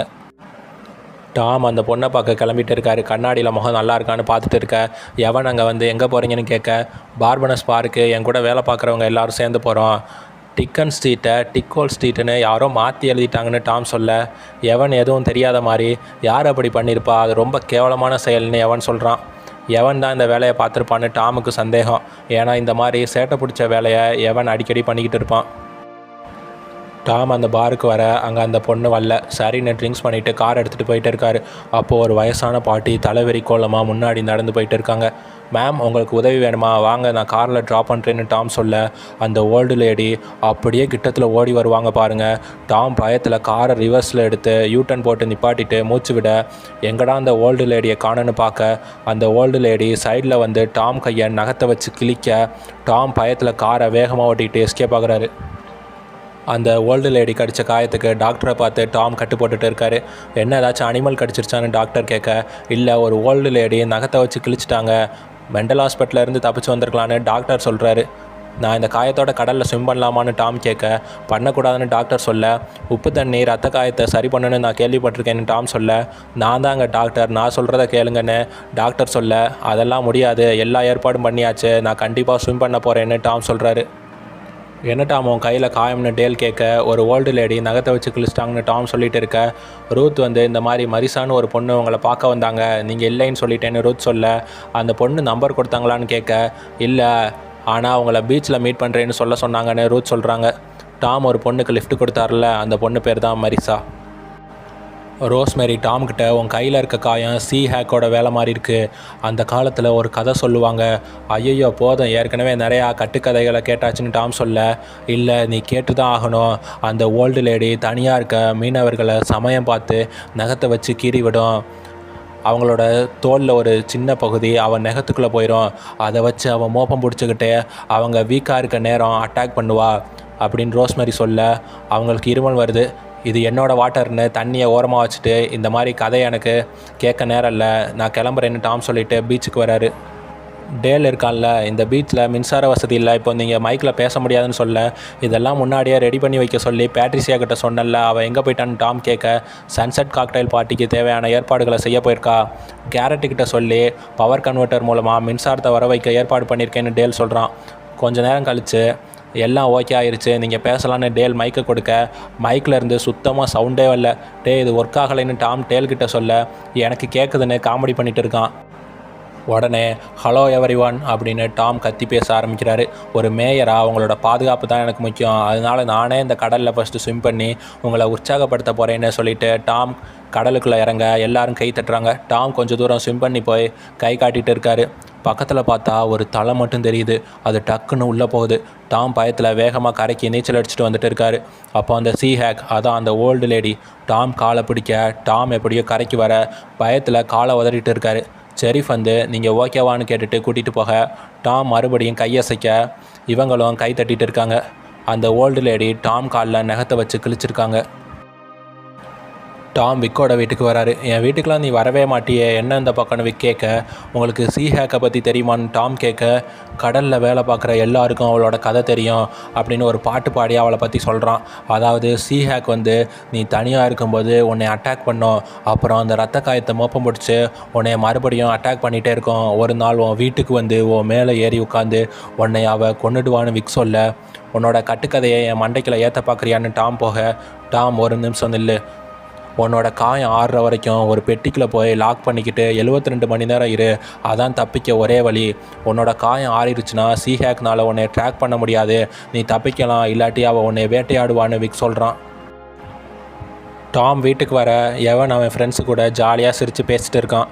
இன்றைக்கி நைட்டு வெளியே போய் சுத்த பிளான் பண்ணிட்டீங்களான்னு டாம் கேட்க, உங்களுக்கு மரிசான்னு ஒரு பொண்ணு கால் பண்ணியிருந்தாங்க, அவங்கள ரெஸ்டாரண்ட்டில் வந்து பார்க்க சொன்னாங்கன்னு எவன் சொல்ல, அந்த பொண்ணு யாருன்னு எவன் ஃப்ரெண்டு கேட்க, அவங்க என் ஃப்ரெண்டு தான்னு டாம் சொல்ல, நீங்கள் வெளியே போகிறீங்கன்னா நான் என் ஃப்ரெண்டு வீட்டில் போய் தங்கிக்கிறேன்னு எவன் சொல்ல, சரி என்னமோ பண்ணி தொலைன்னு டாம் போக, இன்றைக்கி உங்கள் அப்பா அந்த பொண்ணு கூட ஒரே என்ஜாய் தான் அப்படின்னு இவங்க டாமை பற்றி தப்பாக சிரித்து பேசிட்டு இருக்க, டாம் காதில் அது விழுக, இந்த பசங்களை திருத்த முடியாதுன்னு அங்கேருந்து கிளம்புறாரு. டாம் மரிசாவை பார்க்க ரெஸ்டாரண்ட்டுக்கு வராரு. கேத்தின்னு ஒருத்தவங்க ரெஸ்டாரண்ட்டில் வேலை பார்ப்பாங்க, எல்லாத்தையும் தப்பாக பண்ணிகிட்டு இருப்பாங்க. இன்றைக்கி கேத்தி இந்த ரெஸ்டாரண்ட்டுக்கு வேலைக்கு வருவாங்கன்னு தெரிஞ்சிருந்தா நம்ம மீட்டிங்கே நான் கேன்சல் பண்ணியிருப்பேன்னு டாம் சொல்ல, கேத்தி ஃபுட்டை கொண்டாந்து வைக்கிறாங்க. கேத்தி எனக்கு நல்ல ஃப்ரெண்ட் ஆகிட்டாங்கன்னு மரிசா சொல்ல, நீ கண்டிப்பாக அதை ஆர்டர் பண்ணல தானே அப்படின்னு டாம் கேட்க, ஆமாம் நான் ஐஸ்கிரீம் தான் ஆர்டர் பண்ணியிருந்தேன்னு மரிசா சொல்லிவிட்டு 2 பேரும் சிரித்து பேசிட்டு இருக்காங்க. பிரைஸ் இருக்கார்ல, அவர் லெட்டரில் போட்டிருந்த மாதிரியே அந்த ரகசிய அறையை தேடி காட்டுக்குள்ளே நடந்து வந்துட்டு இருக்காரு. அங்கே பார்த்தா ஒரு கிணறு இருக்குது. பிரைஸ் பயந்துக்கிட்டே அந்த கிணத்துக்கிட்ட வந்து பார்த்தா ஏதோ சத்தம் வர மாதிரி இருக்குது. காதை வச்சு அந்த சத்தத்தை பிரைஸ் கேட்க அந்த சீனை கட் பண்ணுறாங்க. மரிசா டாம் கிட்ட அவங்களுக்கு கல்யாணம் ஆயிடுச்சுல்ல, உங்கள் ஒய்ஃப் எங்கே இருக்காங்கன்னு கேட்க, அவள் குழந்தைய பெற்று கொடுத்துட்டு இறந்து போயிட்டான்னு டாம் சொல்ல, நீங்கள் மட்டும் தனியாக இருக்கிறது கஷ்டம் தானே அப்படின்னு மரிசா சொல்கிறாங்க. ஐயோ மறந்தே போயிட்டேன், சன்செட் காக்டெயில் பார்ட்டி இருக்குது, அதுக்கு போகலாட்டி என் கூட வேலை பார்க்குற பேட்ரிசியான்னு ஒரு பொண்ணு கன்னை எடுத்துகிட்டு வந்து என்னை சுட்டாலும் சுட்டுருவாங்கன்னு டாம் சொல்ல, எனக்கு உங்கள் கூட பேசிக்கிட்டே இருக்கன்னு போல தோணுது அப்படின்னு மரிசா சொல்ல, அப்போ வாங்க சன்செட் காக்டெயில் பார்ட்டிக்கு போகலான்னு டாம் கூப்பிட, இல்லை வேறு எங்கேயாச்சும் உங்கள் வீட்டுக்கு போகலாமான்னு மரிசா கேட்க, இல்லை இன்றைக்கி அது சரியாக வராது, இன்னொரு நாள் பார்க்கலான்னு டாம் சொல்கிறாரு. எவன் அவன் ஃப்ரெண்ட்ஸு அப்புறம் டூரிஸ்ட் வந்த 2 பொண்ணுங்க எல்லாரும் வீட்டுக்கு வெளியே நின்று பேசிட்டு இருக்காங்க. நீங்கள் அந்த தீவை விட்டு வெளியே போனதே இல்லையான்னு அந்த பொண்ணு கேட்க, நான் மட்டும் போயிருக்கேன், இவங்க யாருமே அந்த தீவை விட்டு வெளியே போக முடியாதுன்னு ஒருத்தன் சொல்கிறான். ஒரு பையன் பட்டாசு கொளுத்தி போட்டு விளையாடிட்டு இருக்க, பிரைஸ் அந்த காட்டுக்குள்ளே இருந்து பேய் அரைஞ்ச மாதிரி வந்துட்டு இருக்காரு. இந்த இடத்துல தீய சக்தி இருக்குன்னு பிரைஸ் சொல்லிவிட்டு ஒரு மாதிரி சைடில் நடந்து போயிட்டு இருக்காரு. டாம் வீட்டுக்கு வந்து கால் ரெக்கார்ட்ஸை ஆன் பண்ணி கேட்குறாரு, நீ எங்கே இருக்க, பார்ட்டிக்கு விளையான்னு பேட்ரிசியா கேட்குறாங்க. அடுத்த கால் ரெக்கார்டில் விக் கால் பண்ணியிருப்பார் போல். டாம் உடனே எனக்கு கால் பண்ணு, அந்த சி ஹேக் உன் வீட்டுக்குள்ளே வர வழியை எப்படியாவது கண்டுபிடிச்சிருவான்னு விக் சொல்கிறாரு. மரிசா இருக்காங்கல்ல, அவங்க டாம் வீட்டுக்கே வந்துடுறாங்க. ஆனால் டாம் பயந்துக்கிட்டே கதவை திறக்காமல் இருக்கான். என்னை உள்ளே கூப்பிட மாட்டியான்னு மரிசா கேட்க, இல்லை இன்னைக்கு வேண்டாம்னு டாம் சொல்ல, மரிசா கோவமாக அங்கேருந்து கிளம்புறாங்க. டாம் டோர்கிட்ட சேர்லாம் வச்சு சீஹேக் உள்ளே வராத மாதிரி பண்ணுறான். கட்டையெல்லாம் எடுத்துகிட்டு ரெடியாக வச்சுட்டு சோஃபாவில் போய் உட்கார, தூக்கம் வந்து அப்படியே டாம் தூங்கிட்டு இருக்க, அந்த ஓல்டு லேடி அவன் காலுக்கு கீழே இருந்து அப்படியே மெதுவாக எந்திரிக்க, டாம் கண்ணு முழிக்க பயத்தில் அவன் கதற, அந்த சீஹேக் அவன் மேலே அப்படியே ஏறுது. அந்த சோஃபாவில் அட்ஜஸ்ட் பண்ணுறத டாம் ப்ரெஸ் பண்ண, சோஃபா வேகமாக பின்னாடி சாய சீஹேக் பறந்து போய் முன்னாடி விழுகுது. டாம் பயந்துக்கிட்டே தவழ்ந்துக்கிட்டு குளிக்கிற ரூமுக்குள்ளே போயிட்டு பாத்டப்பில் போய் கவரை போட்டு மூடி ஒளிஞ்சிக்கிறான். அந்த சீஹேக் மெதுவாக கதவை திறந்துக்கிட்டு அப்படியே பாத்டப் மேலே கையை வைக்க, அவ்வளோதான் நம்ம கதை முடிஞ்சு போச்சுன்னு டாம் நடுங்கிக்கிட்டு இருக்க, அது அப்படியே எந்திரிச்சா அவன் கிட்ட போக, விக் பின்னாடி வந்து அந்த சீஹேக்கை சுட்டு கொல்றாரு. நான் சொன்னதை நீ எங்கடா கேட்ட, நீ செத்து போயிருப்பேன்னு நினச்சி தான் வந்தேன், எப்படியோ பொழைச்சிக்கிட்டேன்னு விக் சொல்கிறாரு. இன்னொரு வாய்ஸ்மெயில் இருக்குது, ஆனால் அதை டாம் கேட்கல. அந்த ரெக்கார்டில் பிரைஸ் கால் பண்ணியிருக்காரு. நான் அந்த சத்தத்தை கேட்டேன், என்னை கடவுள் மன்னிக்கட்டும்னு சொல்கிறாரு. அப்புறம் சர்ச்சில் பெல் அடிச்சுக்கிட்டே இருக்க, செரிஃப் ஃபோனில் எல்லா தீயணைப்பு வீரர்களும் சன்செட் காக்டெயில் நிகழ்ச்சிக்கு உடனே வாங்கன்னு செரிஃப் கத்திட்டு இருக்க மாதிரி காமிச்சு இந்த எபிசோடை முடிக்கிறாங்க. ஹலோ எவ்ரிவான், இன்றைக்கி விட்டோ ஸ்பேஸ் சீசன் 1 எபிசோட் 4 பார்க்கலாமா? எபிசோட் 3ல் சன்செட் காக்டெயில் பார்ட்டி நடக்கிற இடத்துக்கு தீயணைப்பு வீரர்களை வேகமாக வர சொல்லி செரிஃப் ஃபோனில் கத்திட்டு இருப்பார். இப்போது இந்த எபிசோடோட ஆரம்பத்தில் 4 நாளைக்கு முன்னாடி நடந்த நிகழ்வுகளை காட்டிகிட்டு இருக்காங்க. பேட்ரிசியா ரொம்ப நேரமாக ஏதோ உட்காந்து யோசிச்சுட்டு இருக்காங்க. புக்ஸ் டொனேஷனாக வந்திருக்கும் போல் அந்த பெட்டியை எடுத்துகிட்டு போய் லைப்ரரியில் புக்கை அடுக்கி வைக்கிறாங்க. யுவர் டர்ன்னு சொல்லிட்டு ஒரு புக் இருக்குது. இவங்க அந்த புக்கை ஓப்பன் கூட பண்ணி பார்க்கல, வச்சுட்டு அங்கேருந்து கிளம்புறாங்க. பேட்ரிசியா அவங்க ஃப்ரெண்டு வீட்டு பார்ட்டிக்கு வராங்க. அவள் ஃப்ரெண்டு பேர் லெனோர். அவங்களுக்கு பேட்ரிசியா வந்தது சுத்தமாக பிடிக்கல. ஆனால் சிரிச்சுக்கிட்டே அவளை உள்ளே கூப்பிட்றாங்க. லெனோரும் இன்னொரு பொண்ணும் பேசிட்டு இருக்காங்க. இந்த மாதிரி என் ஹஸ்பண்ட் கொரட்டை விட்டு நைட்டு தூங்கவே விட மாட்டேங்கிறாரு, தலையணையை வச்சு மூச்சை நிறுத்திடலான்னு தோணுதுன்னு அந்த பொண்ணு சொல்ல, எங்கள் அப்பாவும் கொரட்டை விடுவார், எங்கள் அம்மா அவரை சோஃபாவில் படுக்க சொல்லுவாங்க, அப்படி இருந்தும் கொரட்டை சத்தம் மேலே வரைக்கும் கேட்குன்னு லெனோர் சொல்லிட்டு இருக்க, பேட்ரிசியா இடையில பேச வராங்க. அவளை கண்டுக்காமல் என் எக்ஸ் தான் ரொம்ப கொரட்டை விடுவான்னு லெனோர் பேட்ரிசியாவை மதிக்காமல் அவங்க பேசிகிட்டு இருக்காங்க. பேட்ரிசியாவுக்கு இன்னொரு பொண்ணு ட்ரிங்க்ஸ் பண்ண கிளாஸ்லாம் எடுத்து கொடுக்குறாங்க. ஆமாம், உங்களை இதுக்கு முன்னாடி பார்த்ததே இல்லைன்னு பேட்ரிசியா கேட்க, நான் இந்த ஊருக்கு சில மாதத்துக்கு முன்னாடி தான் வந்தேன், என் பேர் செல்பின்னு அவங்க சொல்ல, என்னோடய பேர் பேட்ரிசியான்னு இவங்க சொல்ல, ஆமாம் இந்த இடத்துல பெண்கள் இறந்து போனது உண்மையானு கேட்குறாங்க. பேட்ரிசியாவும் ஆமான்னு சொல்கிறாங்க. அதாவது இந்த பார்ட்டியில் இருக்க நிறையா பேர் பேட்ரிசியா கூட படித்தவங்க தான். இவங்க ஸ்கூல் படிக்கும்போது பூஹிமேன் வந்து இவங்க ஃப்ரெண்ட்ஸை கொண்டு இருப்பான் போல். இந்த இடத்துல டீட்டெயிலாக எதுவும் சொல்ல மாட்டாங்க. ஏதோ தொலைபேசியிலேருந்து அழைப்பு வரும், அட்டன் பண்ணி பேசினா யாரோ மூச்சு விடுற சத்தம் மட்டும் கேட்டுட்டு ஃபோன் கட் ஆகிடும். அதுக்கப்புறம் ஒரு நாள் நான் வீட்டில் தனியாக இருக்கும்போது அந்த பூஹிமேன் வந்துட்டான்னு பேட்ரிசியா சொல்லிட்டு இருக்க, ஒரு பொண்ணு ட்ரிங்க்ஸை தெரியாமல் பேட்ரிசியா மேலே ஊற்ற, சரி பரவாயில்ல நான் போய் வாஷ் பண்ணிவிட்டு வந்து உங்ககிட்ட பேசுகிறேன்னு பேட்ரிசியா சொல்கிறாங்க. பேட்ரிசியா வாஷ்ரூம் போன அப்புறம் இவளோட ஃப்ரெண்ட்ஸு, இவள் ஒரு மனநலம் பாதிக்கப்பட்டவ, 25 வருஷமாக இந்த கதையை தான் சொல்லிகிட்டு இருக்கா, இவளுக்கு எந்த ஃபோன் கால்ஸுமே வரல, போலீஸ் எல்லா ரெக்கார்ட்ஸையும் செக் பண்ணி பார்த்துட்டாங்க, இவளை மெண்டல் ஹாஸ்பிட்டலில் சேர்க்கணும்னு சொல்லிட்டு இருக்க பேட்ரிசியா அங்கே வராங்க. லெனோர் உடனே கேமராவை எடுத்து எங்களை ஃபோட்டோ எடுக்கிறியான்னு கேட்க, பேட்ரிசியாவும் ஃபோட்டோ எடுத்து கொடுத்துட்டு சோகமாக நடந்து வந்துட்டு இருக்காங்க. அப்போது அந்த லைப்ரரிக்குள்ளே போய் பார்க்குறாங்க. யுவர் டர்ன்னு ஒரு புக்கை காலையில் பார்த்தாங்கல்ல, அந்த புக்கு மட்டும் கீழே விழுந்து கிடக்குது. அந்த புக்கை எடுத்துக்கிட்டு வீட்டுக்கு வராங்க. அந்த புக்கில் என்ன போட்டிருக்குன்னா, உங்களோட வாழ்க்கையை மாற்ற ஒரு சிறப்பான விருந்து போதுன்னு எழுதியிருக்கு. அது மட்டும் இல்லாமல் இந்த பார்ட்டிலாம் எப்படி ஏற்பாடு பண்ணுறது, அந்த பார்ட்டியில் ட்ரெஸ் எப்படி பண்ணுறது, மற்றவங்கக்கிட்ட பேசுகிறது, எல்லா டீட்டெயிலும் போட்டிருக்கு. அடுத்த நாள் பேட்ரிசியா ஆஃபீஸுக்கு வந்து டேலுக்கிட்ட, நான் நடத்த போகிற பார்ட்டியில் நீ தான் டிஜே, எல்லாரையும் பாட்டை போட்டு டான்ஸ் பண்ண வச்சு உன் டேலண்ட்டை காட்டுன்னு பேட்ரிசியா சொல்ல, வேறு யாராச்சும் நல்ல ஆளாக டிஜேவாக போடலாமே அப்படின்னு டேல் சொல்கிறான். சன்செட் காக்டெயில் பார்ட்டியோட இன்விடேஷனை காண்டாக்டில் இருக்க எல்லாருக்கும் பேட்ரிசியா மெயில் பண்ணி விட்றாங்க. அப்புறம் பாருக்கு போயிட்டு இந்த மாதிரி பார்ட்டிக்கு ஏற்பாடு பண்ணியிருக்கோம், அதனால் எங்கள் டேபிள் சேரை கொஞ்சம் நகர்த்தி அந்த பக்கம் போடுங்க, அப்போ தான் டான்ஸ் ஆட வசதியாக இருக்குன்னு பேட்ரிசியா பார் மேனேஜர்கிட்ட சொல்கிறாங்க. பேட்ரிசியாவோட ஃப்ரெண்டு கிறிஸ்ஸு அப்புறம் இன்னும் சில பேர் உட்காந்து ட்ரிங்க்ஸ் பண்ணிகிட்டு இருக்காங்க. அவங்கள போய் பேட்ரிசியா இன்வைட் பண்ணுறாங்க. எது இந்த நகராட்சி நடத்த போகிற பார்ட்டியை சொல்கிறியான்னு கேட்க, ஆமான்னு பேட்ரிசியா சொல்ல, ஆனால் நாளைக்கு பில் ரூனின்னு ஒருத்தரோட பர்த்டே பார்ட்டிக்கு நாங்கள் எல்லோரும் போக போகிறோன்னு கிறிஸ் சொல்கிறாங்க. அப்படியா, ரொம்ப நல்லது, நிறையா டூரிஸ்ட் இங்கே வந்திருக்கிறதுனால இடம் பத்தாமல் போயிடுமோன்னு நினச்சேன், நீங்கள் வல்லாட்டி எனக்கு எந்த பிரச்சனையும் இல்லைன்னு பேட்ரிசியா சொல்கிறாங்க. பேட்ரிசியாவை அவள் ஃப்ரெண்ட்ஸ் யாருக்குமே பிடிக்காது. அந்த யுவர் டர்ன் புக்கை இன்னும் படிச்சுட்டு இருக்காங்க. டேலுக்கிட்ட வந்து சன்செட் காக்டெயில் பார்ட்டியில் எத்தனை பேர் ஜாயின் பண்ணியிருக்காங்கன்னு கேட்க அந்த லிஸ்ட்டை டேல் கொடுக்குறான். அதை பார்த்தா ஒரு பேர் கூட அந்த லிஸ்ட்டில் இல்லை. அப்புறம் ஏன்டா இதை என்கிட்ட கொடுத்தேன்ட்டு கத்த ஆரம்பிக்கிறாங்க. பில் ரூனியோட பர்த்டே பார்ட்டி ஒரு லாட்ஜில் தான் நடக்க போகுது. அந்த பார்ட்டிக்கு போகிறதுனால தான் இவன் நடத்த போகிற பார்ட்டிக்கு யாருமே பேர் கொடுக்கல. அதனால் அந்த லாட்ஜ் ஓனருக்கு ஃபோனை போட்டு பில் ரோனியோட பர்த்டே கேன்சல் ஆகிடுச்சுன்னு சொல்லு, இல்லாட்டி லைசன்ஸை ரினியூ பண்ண என்கிட்ட தானே வரணும், அப்போ தெரியும்னு பேட்ரிசியா ஒரு மிரட்டி விட்றாங்க. டேல் லாட்ஜ் ஓனருக்கு ஃபோனை போட்டு பில் ரூனியோட பர்த்டே பார்ட்டி கேன்சல் ஆகிடுச்சுன்னு சொல்கிறான். இப்போ போய் எத்தனை பேர் ஜாயின் பண்ணியிருக்காங்கன்னு கம்ப்யூட்டரில் பார்க்குறாங்க. 156 பேர் இன்வைட் பண்ணதில் 3 பேர் ஜாயின் பண்ணியிருக்காங்க. அது வேறு யாரும் இல்லை, பேட்ரிசியா, டேல், ரோஸ்மெரி. அந்த என்டர் பட்டனை போட்டு தட்டி ரெஃப்ரெஷ் பண்ணி பார்த்துட்டே இருக்காங்க. ஷெரீஃப் இருக்கார்ல, அவர் ஊரில் இருக்க சிசிடிவி கேமராலாம் பார்த்துட்டு இருக்காரு. அந்த hack volt lady Tom attack பண்ண வந்தாங்கல்ல, அதான் கேமராவில் அந்த லேடி எங்கேயாச்சும் தெரியுறாங்களான்னு ஷெரீஃப் பார்த்துட்டு இருக்காரு. அப்போது பேட்ரிசியா அந்த புக்கை வெறிகொண்டு படிச்சுட்டு இருக்கதை ஷெரீஃபே பார்த்து மிரண்டு போகிறாரு. பார்ட்டிக்கு தேவையான ஃபுட்லாம் கொஞ்சம் பேட்ரிசியா ரெடி பண்ணிகிட்டு இருக்காங்க. எதுக்கு பேட்ரிசியா அவ்வளோ கஷ்டப்பட்டு எல்லாத்தையும் பண்ணிகிட்டு இருக்கேன்னு ரோஸ்மெரி கேட்க, எனக்கு சப்போர்ட்டாக இருங்க, வேறு எதுவும் நீங்கள் சொல்ல வேண்டாம்னு பேட்ரிசியா சொல்கிறாங்க. யாராச்சும் பார்ட்டிக்கு வந்துட்டாங்களான்னு ஓடி போய் பார்க்க டேல் மைக்கை வச்சுக்கிட்டு செக் செக் 1 2 செக் செக் 1 2ன்னு மைக் ஒழுங்காக வேலை செய்தான்னு பார்த்துட்டு இருக்கான். ஏன்டா பார்ட்டி ஆரம்பித்து 15 நிமிஷம் ஆகுது, இன்னும் நீ செக் பண்ணிகிட்டு இருக்கியான்னு பேட்ரிசியா டேலை திட்டிகிட்டு இருக்காங்க. அப்போ தான் வெளியூர்லேருந்து வந்த 2 பேர் இந்த பார்ட்டிக்கு வராங்க. அவங்கள பேட்ரிசியா வெல்கம் பண்ணுறாங்க. டேலை ஒரு பாட்டு போட சொல்லி டான்ஸ் பண்ணிகிட்டு இருக்காங்க. பேட்ரிசியாவோட ஃப்ரெண்ட்ஸ் மேலே நின்று இவ என்ன தான் முடிவில் இருக்கான்னு தெரியலன்னு பார்த்துட்டு இருக்காங்க. அப்போது சாங்கில் ஆட் வருது. எதுக்குடா இப்போ ஆட்லாம் வருதுன்னு பேட்ரிசியா கேட்க, என்கிட்ட ப்ரீமியம் சப்ஸ்கிரிப்ஷன் இல்லைன்னு டேல் சொல்கிறான். அப்போது இன்னும் நிறையா பேர் பார்ட்டிக்கு வர பேட்ரிசியாவுக்கு சந்தோஷம் தாங்க முடியல. கேக்கெல்லாம் எடுத்துகிட்டு வந்து கொடுக்குறாங்க. பேட்ரிசியாவோட ஃப்ரெண்டு கிறிஸ் இவளை பற்றி தப்பாக பேசிட்டு இருக்க, எதுக்காக இந்த மாதிரி என்கிட்ட எப்போதுமே மோசமாக நடந்துக்கிறீங்கன்னு பேட்ரிசியா கேட்க, இவ திரும்பவும் மனநலம் பாதிக்கப்பட்ட மாதிரி நடிக்க ஆரம்பிச்சிட்டான்னு கிறிஸ் சொல்ல, இவங்க 2 பேருக்குள்ள என்ன பிரச்சனைனா, பூஹிமேன் பேட்ரிசியா வீட்டுக்கு இவங்க சின்ன வயசாக இருக்கும்போது வந்திருப்பான் போல். பேட்ரிசியாவோட ஃப்ரெண்டு சமந்தா, ஜென்னும் கூட இருந்திருப்பாங்க.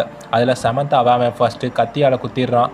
சமந்தா அந்த காயத்தோட ட்ரையருக்குள்ளே போய் ஒளிய ட்ரையரை பூஹிமேன் ஆன் பண்ணி விட அந்த பொண்ணு அதுக்குள்ளே இறந்து போகுது. அப்புறம் ஜென்னுன்னு இன்னொரு பொண்ணையும் அவன் கொல்றான். பேட்ரிசியா மட்டும் கட்டலுக்கு கீழே போய் ஒளிஞ்சிக்க அதை பூஹிமேன் பார்க்காம அங்கேருந்து போயிருக்கான். இப்போ என்னென்னா, கிறிஸோட ஃப்ரெண்ட்ஸ் சமந்தா, ஜென் இறந்து போயிட்டாங்க. அது எப்படி பேட்ரிசியா மட்டும் அந்த பூஹிமேன்கிட்ட இருந்து தப்பிச்சிருக்க முடியும்? மேபி இவ அந்த இடத்துல இருந்திருக்க வாய்ப்பில்லை. மற்றவங்களோட கவனத்தை ஈர்க்கிறதுக்காண்டி தன்னோட ஃப்ரெண்ட்ஸ் இறந்து போன வருத்தம் கொஞ்சம் கூட இல்லாமல் இவ மட்டும் பூஹிமேன்கிட்ட இருந்து தப்பிச்சதா எல்லாருக்கிட்டையும் கதை சொல்லிட்டு இருக்கான்னு கிறிஸ் சொல்கிறாங்க. பேட்ரிசியா தனியாக போய் அழுகுறாங்க. அப்போது ஒரு பொண்ணு பாத்ரூம்னு நினச்சி கிச்சனுக்குள்ளே வர, அழுதுட்டு இருந்த பேட்ரிசியா டக்குன்னு கொட்டாவி விடுற மாதிரி பண்ணிகிட்டு இருக்காங்க. இருந்தாலும் இவங்க விடாமல் அடுத்து என்ன பண்ணணுன்னு அந்த புக்கை படித்து பார்த்துட்டு ஒரு பெரிய பவுலில் ட்ரிங்க்ஸ்லாம் எடுத்துகிட்டு வந்து கொடுக்குறாங்க. அப்புறம் ஒரு பையன் பேட்ரிசியா கூட டான்ஸ் பண்ணிகிட்டு இருக்கான். ஷெரீஃபுக்கு போலீஸ் கால் பண்ணி, சார் இந்த மாதிரி சால்ட்டி வேர்ல்ட் ரெஸ்டாரண்ட்டில் ஒரே சத்தமாக இருக்குன்னு பக்கத்தில் இருக்கவங்க கம்ப்ளைண்ட் பண்ணியிருக்காங்க, அங்கே பேட்ரிசியா ஒரு பார்ட்டியை நடத்திட்டு இருக்காங்க, நான் போய் ஸ்டாப் பண்ணட்டுமான்னு போலீஸ் கேட்க, இல்லை வேண்டாம் நானே நேரில் போய் பார்க்குறேன்னு ஷெரீஃப் சொல்கிறாரு. இப்போது இந்த பக்கம் பார்ட்டியில் ஒரு பாட்டை போட்டு பேட்ரிசியா டான்ஸ் பண்ணுவாங்க பாருங்கள். எல்லாரும் அவளை சுற்றி நின்று டான்ஸ் பண்ண ஆரம்பிக்கிறாங்க. அவள் ஃப்ரெண்டு கிறிஸ் கூட அவள் பக்கத்தில் வந்து ஜாலியாக டான்ஸ் பண்ணிகிட்டு இருக்க, பேட்ரிசியா அவள் பாட்டுக்க கைகாலை அசைச்சு ஒரு டான்ஸ் ஸ்டெப்பை போட இந்த பார்ட்டி முடிவுக்கு வருது. அப்புறம் பேட்ரிசியா ஒரு ஸ்பீச் கொடுக்குறாங்க. என்னோடய பழைய நண்பர்களையும் புது நண்பர்களையும் பார்த்ததில் ரொம்ப சந்தோஷம். இந்த இரவு மறக்க முடியாத இரவுன்னு சொல்ல, அவள் ஃப்ரெண்ட் கிறிஸும் ஸ்மைல் பண்ணிக்கிட்டே சியர் சொல்கிறாங்க. இப்போ கடற்கரையில் இந்த நெருப்பை மூட்டி குளிர் காய்வாங்கல்ல, நல்ல உயரமாக விறகு அடுக்கி வச்சு நெருப்பை எரிய விடுற மாதிரி ஒரு நிகழ்ச்சி மாதிரி இருக்கும் போல். அங்கே போகலான்னு எல்லாரும் கிளம்ப, நான் போய் ட்ரிங்க்ஸ் எடுத்துகிட்டு பின்னாடியே வரேன்னு பேட்ரிசியா சொல்கிறாங்க. இனிமேல் தான் பெரிய சம்பவமே இருக்குது. ஷெரீஃப் பேட்ரிசியாவை பார்க்க அங்கே வர, டூட்டி முடிஞ்சுதான்னு பேட்ரிசியா கேட்க, எங்கே முடிய விடுறீங்க, சத்தம் அதிகமாக இருக்குன்னு கம்ப்ளைண்ட் வந்துச்சுன்னு ஷெரீஃப் சொல்ல, அதை விட்டு தள்ளுங்க, எல்லோரும் ஜாலியாக என்ஜாய் பண்ணாங்கன்னு பேட்ரிசியா சொல்ல, அடியே நீ என்னடி பண்ணி வச்சுருக்கேன்னு ஷெரீஃப் கேட்க, இவ்வளோ நேரம் பேட்ரிசியா என்ன பண்ணிட்டு இருந்தாங்கன்னே அவங்களுக்கே சுத்தமாக ஐடியாவே இல்லை. ஒரு பறவையோட கழுத்தை வெட்டி போட்டு வச்சுருக்காங்க. தலையில் பார்த்தா மான் கொம்பு மாதிரி ஒன்றை மாட்டிக்கிட்டு இருக்காங்க. இங்கே என்ன நடக்குது, இதை ஏன் நீங்கள் என்கிட்ட முன்னாடியே சொல்லலைன்னு ரோஸ்மெரி கிட்ட கேட்க, நீ தான் எனக்கு சப்போர்ட்டாக இருங்க, வேறு எதுவும் சொல்ல வேண்டாம்னு சொன்னியன்னு ரோஸ்மெரி சொல்ல, ஐயோயோ என்ன காரியம் பண்ணி வச்சிட்டேன்னு தெரியலைன்னு பேட்ரிசியா வெளியே வந்து பார்க்க, பார்ட்டி நடந்த இடமே அலங்கோலமாக இருக்குது. அப்போ தான் அந்த புக்கை போய் பார்க்குறாங்க. அது என்னமோ சாத்தானோட புக்கு மாதிரி இருக்குது. பேட்ரிசியா வேகமாக கடற்கரைக்கு வந்து பார்க்குறாங்க. எல்லாரும் ஜாம்பி மாதிரி தண்ணிக்குள்ளே இறங்கி போயிட்டு இருக்காங்க. எல்லாரையும் போய் இந்த பக்கம் திருப்பி விட அவனுங்க மறுபடியும் தண்ணியை நோக்கி போயிட்டு இருக்க ஜெரீஃப் அங்கே வந்து இங்கே என்னடா நடந்துட்டு இருக்குன்னு எல்லாரையும் பிடிச்சி இந்த பக்கம் திருப்பி விட்டுட்டு இருக்க பேட்ரிசியா அந்த நெருப்பை அணைக்க முயற்சி பண்ணுறாங்க. ஆனால் அணைக்க முடியல. அந்த புக்கை நெருப்பில் வச்சு எரிக்க எல்லாரும் பழைய மாதிரி நார்மல் ஸ்டேஜுக்கு வராங்க. இங்கே என்னடா நடக்குதுன்னு எல்லாரும் குழம்பி போக இந்த அறிவுகட்டவன் நமக்கு போதை மருந்தை கொடுத்து இப்படி பண்ணிட்டான்னு கிறிஸ் சொல்கிறாங்க. பேட்ரிசியா சோகமாக ரோட்டில் நடந்து வர டாமும் விக்கும் அங்கே வராங்க. இதுதான் 4 நாள் நடந்த கதை. இப்போ என்னாச்சுன்னு டாம் கேட்க, நான் ஒரு புக்கை படித்து தீய செயல்களை பார்ட்டியில் பண்ணிட்டேன்னு பேட்ரிசியா சொல்ல, சரி அதை விடு அப்புறம் பார்த்துக்கலான்னு பேட்ரிசியாவை காரில் ஏற்றி கூட்டிகிட்டு போகிறாங்க. பிரைஸ் பயத்தில் காட்டுக்குள்ளே இருந்து வந்திருப்பார்ல, அந்த விஷயத்தை எவன் டாமுக்கிட்ட சொல்லியிருப்பான் போல். அவருக்கு ஏதோ ஒரு விஷயம் தெரிஞ்சிருக்குன்னு டாம், விக், பேட்ரிசியா 3 பேரும் சர்ச்சுக்கு வந்து பார்க்குறாங்க. ஒரு பேப்பர் நெருப்பு பிடிச்சி எரிஞ்சிட்டு இருக்குது. அதை விக் அணைச்சிட்டு இன்னொரு ரூமுக்குள்ளே போய் பார்க்குறாங்க. அப்படியே அந்த ரூமோட டோர் தானாகவே மூட என்னாச்சுன்னு பார்த்தா பிரைஸ் அந்த கதவுல உள்ள ஒரு கம்பியில் பெல்ட்டை மாட்டி தூக்கு போட்டு இறந்து போயிருக்காரு. என்னாச்சு டாம்னு பேட்ரிசியா பின்னாடி திரும்பி பார்க்க பேட்ரிசியாவுக்கு தூக்கி வாரி போடுது. இவங்க 3 பேரும் உறைஞ்சு போய் நின்றுட்டு இருக்க இந்த எபிசோட முடிக்கிறாங்க. டாம் அவர் பையன் எவன்கிட்ட நான் வர வரைக்கும் எங்கேயும் போகக்கூடாதுன்னு அவரோட ஆஃபீஸில் இருக்க சொல்கிறாரு. ஆமாம், பிரைஸ் தூக்கு மாட்டி இறந்து போனது உண்மையானு எவன் கேட்க, இதை பற்றி நான் அவங்ககிட்ட அப்புறமா பேசுகிறேன்னு டாம் அங்கேருந்து கிளம்புறாரு. ஊர் மக்கள் பிரைஸுக்கு இறுதி அஞ்சலி செலுத்துகிறாங்க. அந்த சர்ச்சுக்கு போய் ஏதாச்சும் தடயம் கிடைக்குமான்னு டாம், விக், பேட்ரிசியா 3 பேரும் தேட ஆரம்பிக்கிறாங்க. ஒரு டேபிளில் மை ஐ இஸ் ஓப்பன் எழுதியிருக்கு. இதோட அர்த்தம் என்னவாக இருக்குன்னு டாம் பார்த்துட்டு இருக்காரு. பிரைஸ் முக்கியமான பேப்பர்ஸ் எல்லாத்தையும் எரிச்சிருக்காரு. ஒரு எரிஞ்சு போன பேப்பர் மட்டும் கீழே கிடக்குது. அதை விக் பத்திரமா எடுத்து வச்சுக்கிறாரு. ஒரு வெள்ளை துணியில் காளான் இருக்கதை டாம் பார்க்குறாரு. அப்புறம் டெலிஃபோனை செக் பண்ணி பார்த்தா பிரைஸ் ஆகிறதுக்கு முன்னாடி டாமுக்கு நிறையா தடவை கால் பண்ண முயற்சி பண்ணியிருக்காரு. இன்னொரு நம்பர் இருக்குது. அந்த நம்பருக்கு இவங்க கால் பண்ணி பார்க்குறாங்க. டாம் ஹலோ சொல்லிவிட்டு யாருன்னு கேட்க, நீ தானடா கால் பண்ண, நீ யாருன்னு சொல்லுன்னு அவன் கேட்க, என் ஃபோனில் இந்த நம்பர் இருந்துச்சுன்னு டாம் சொல்ல அவன் காலை கட் பண்ணுறான். மறுபடியும் கால் பண்ணி பேட்ரிசியாவை பேச சொல்கிறான். இந்த நம்பரை பிரைஸ் தான் எங்ககிட்ட கொடுத்தாருன்னு பேட்ரிசியா சொல்ல, உங்களுக்கு அப்பாயின்மெண்ட் வேணுமான்னு அவன் கேட்க, நீங்கள் எங்கே இருக்கீங்கன்னு பேட்ரிசியா கேட்க, நம்பர் 12 பெர்ச் ஸ்ட்ரீட்டுன்னு அவன் சொல்ல, எல்லாரும் உடனே அவன் வீட்டுக்கு போகிறாங்க. அவன் எல்லாரையும் வெல்கம் பண்ணிவிட்டு ஒரு மரப்பெட்டியை ஓப்பன் பண்ணி காமிக்கிறான். அதுக்குள்ளே போதைப் பொருள் நிறையா வச்சுருக்கான். இவன் பேர் டாட். பேட்ரிசியாவும் இவனும் ஸ்கூலில் ஒன்றா படித்தவங்க போல். ஏன்டா நீ போதைப்பொருள் விற்கிறவனான்னு பேட்ரிசியா கேட்க, இல்லை நான் ஒரு சாமன்னு அவன் சொல்கிறான். சாமன்னா ஆன்மீக மார்க்கம் வழியாக மற்றவங்களுக்கு வழிகாட்டுறது. சரி, உங்களுக்கு என்ன உதவி வேணும்னு டாட் கேட்க, டாம் அந்த காளானை எடுத்து இதை பிரைஸ் சாப்பிட்ருக்காரு, அதுக்கப்புறம் தூக்கு மாட்டி செத்து போயிட்டாருன்னு சொல்ல, இந்த காளான் இந்த தீவில் மட்டும்தான் கிடைக்கும், இதை சாப்பிட்டா நம்ம தேடுற பதில்கள் கிடைக்கும். ஒருவேளை அவருக்கு கிடைச்ச பதில் தற்கொலையை தூண்டுற அளவுக்கு மோசமானதாக இருந்திருக்கலான்னு டாட் சொல்கிறான். டாட் பேட்ரிசியா கிட்ட, நம்ம ஃப்ரெண்ட் பிரைன் மாரிசன் ஞாபகம் இருக்கா, அவன் ஒரு ட்ரிப்புக்கு போயிருந்தப்போ இந்த காளானை சாப்பிட்ருப்பான் போல். அதுக்கப்புறம் அவன் வீட்டுக்கு வந்து தனிமையிலே இருந்தான். அன்றைக்கி நைட்டு உடல்நல பாதிக்கப்பட்டு மயக்க நிலைக்கு அவன் போயிட்டான். அப்போது ஒரு படத்தை மட்டும் திரும்ப திரும்ப அவன் வரைஞ்சிக்கிட்டே இருந்தான். அதில் ஒன்று கூட என்கிட்ட இருக்குன்னு அந்த டிராயிங்கை காமிக்கிறான். ஒரு கையை அவன் வரைஞ்சி வச்சுருக்கான். சரி, இந்த காளானை எப்படி சாப்பிட்றதுன்னு விக் கேட்க, $35 கொடுத்தீங்கன்னா சாறு மாதிரி ரெடி பண்ணி தருவேன்னு டாட் சொல்ல, அதெல்லாம் வேண்டாம்னு டாம் சொல்ல, இல்லை நீங்கள் ரெடி பண்ணுங்கன்னு விக் சொல்கிறான். கொஞ்சம் தனியாக வரீங்களா பேசணுன்னு டாம் அவங்கள கூட்டிகிட்டு போய், அந்த காளானை சாப்பிட்டா தீவோட ரகசியம் ஒன்றும் கண்ணுக்கு தெரிய போகிறதில்ல அப்படின்னு டாம் சொல்ல, நீங்கள் ஏற்கனவே இங்கே நிறையா டூரிஸ்ட்டை கூட்டிகிட்டு வந்துட்டீங்க, அவங்களுக்கு ஏதாச்சும் பிரச்சனை வரதுக்கு முன்னாடி நீங்கள் அந்த காளானை சாப்பிட்டு இந்த தீவோட உண்மையை கண்டுபிடிக்கணும்னு விக் சொல்கிறாரு. பேட்ரிசியாவும் தலையாட்டிக்கிட்டு விக் இந்த காளானை எடுத்துக்குவாருன்னு டாட் கிட்ட சொல்கிறாங்க. ஷெரீஃப் டாமுக்கு கால் பண்ணி, டாம் ஊரடங்கு உத்தரவு போட்டிருப்பார் போல், பட்டாசு யாரும் வெடிக்கக்கூடாது, இந்த டைமுக்கு மேலே யாரும் வெளியே வரக்கூடாதுன்னு சொல்லியிருப்பார். ஆனால் அதை கேட்காம இந்த ஹோட்டல் மேனேஜர் மக்களை கூட்டி வச்சு போராட்டம் பண்ணிகிட்டு இருக்காருன்னு சொல்ல, 15 நிமிஷத்தில் அங்கே இருப்பேன்னு டாம் சொல்லிவிட்டு, காஃபியா என்னன்னு தெரியலை, அதை குடிச்சிட்டு, சரி விக், நீங்கள் அந்த காளானை சாப்பிட்டு தீவோட ரகசியம் உங்கள் கண்ணுக்கு தெரியுதான்னு செக் பண்ணிவிட்டு வாங்க, நான் போகிறேன்னு டாம் சொல்ல, டாட் இருக்கால, அவன் டாமை விற்கணும்னு நினச்சிக்கிட்டு அந்த ட்ரிங்க்ஸில் காளானை மிக்ஸ் பண்ணிட்டான் போல். ஆடா பாவீங்களா, நான் அதை எல்லாத்தையும் குடிச்சிட்டேனே, இப்போ என்ன பண்ணுறதுன்னு கேட்க, 12 மணி நேரத்துக்கு இதோட தாக்கம் இருக்குன்னு டாட் சொல்ல, டாம் வாமிட் பண்ண பார்க்குறான். பேட்ரிசியா வேறு வாய்க்குள்ளே கைவிட்டு, நான் வேணா ஹெல்ப் பண்ணட்டுமான்னு கேட்க, நீ எதுவும் பண்ண வேண்டான்னு டாம் அமைதியாக போய் பெட்டில் உட்கார்றாரு. டாம், இந்த வாய்ப்பை வீணடிச்சிடாத, உனக்கு தேவையான பதில்களை கண்டுபிடின்னு விக் சொல்கிறாரு. எவனுக்கு கால் பண்ணி பேசிட்டேன், அவன் ரூத் வீட்டில் தங்குறதா சொல்லிட்டான், சேஃபாக தான் இருக்கான்னு பேட்ரிசியா சொல்கிறாங்க. என்னோட லவ்வரோட பூனைக்குட்டி ஓடிப்போச்சு, நான் போய் பார்த்துட்டு வரேன்னு டாட் கிளம்புறான். உடனே என்னை ஆஃபீஸுக்கு கூட்டிகிட்டு போங்கன்னு டாம் கத்த ஆரம்பிக்கிறான். ஆஃபீஸுக்கு போனதுக்கப்புறமா கொஞ்ச நேரம் மயக்கத்திலே இருக்கான். டக்குன்னு கண்ணு முழிச்சு, இங்கே எப்போ வந்தோம், விக் எங்க, என் பையன் எவன் எங்கன்னு கேட்டுட்டு இருக்கான். அவனுக்கு அந்த போதை இன்னும் தெரியலை. 3வது டைம் உங்ககிட்ட சொல்கிறேன், உன் பையன் இங்கே இல்லை, ஃப்ரெண்ட்ஸோடு சேர்ந்து எங்கேயோ ஊர் சுற்ற போயிட்டான், அவனை நான் கண்டுபிடிக்கிறேன்னு பேட்ரிஷியா சொல்லிவிட்டு அங்கேருந்து கிளம்புறாங்க.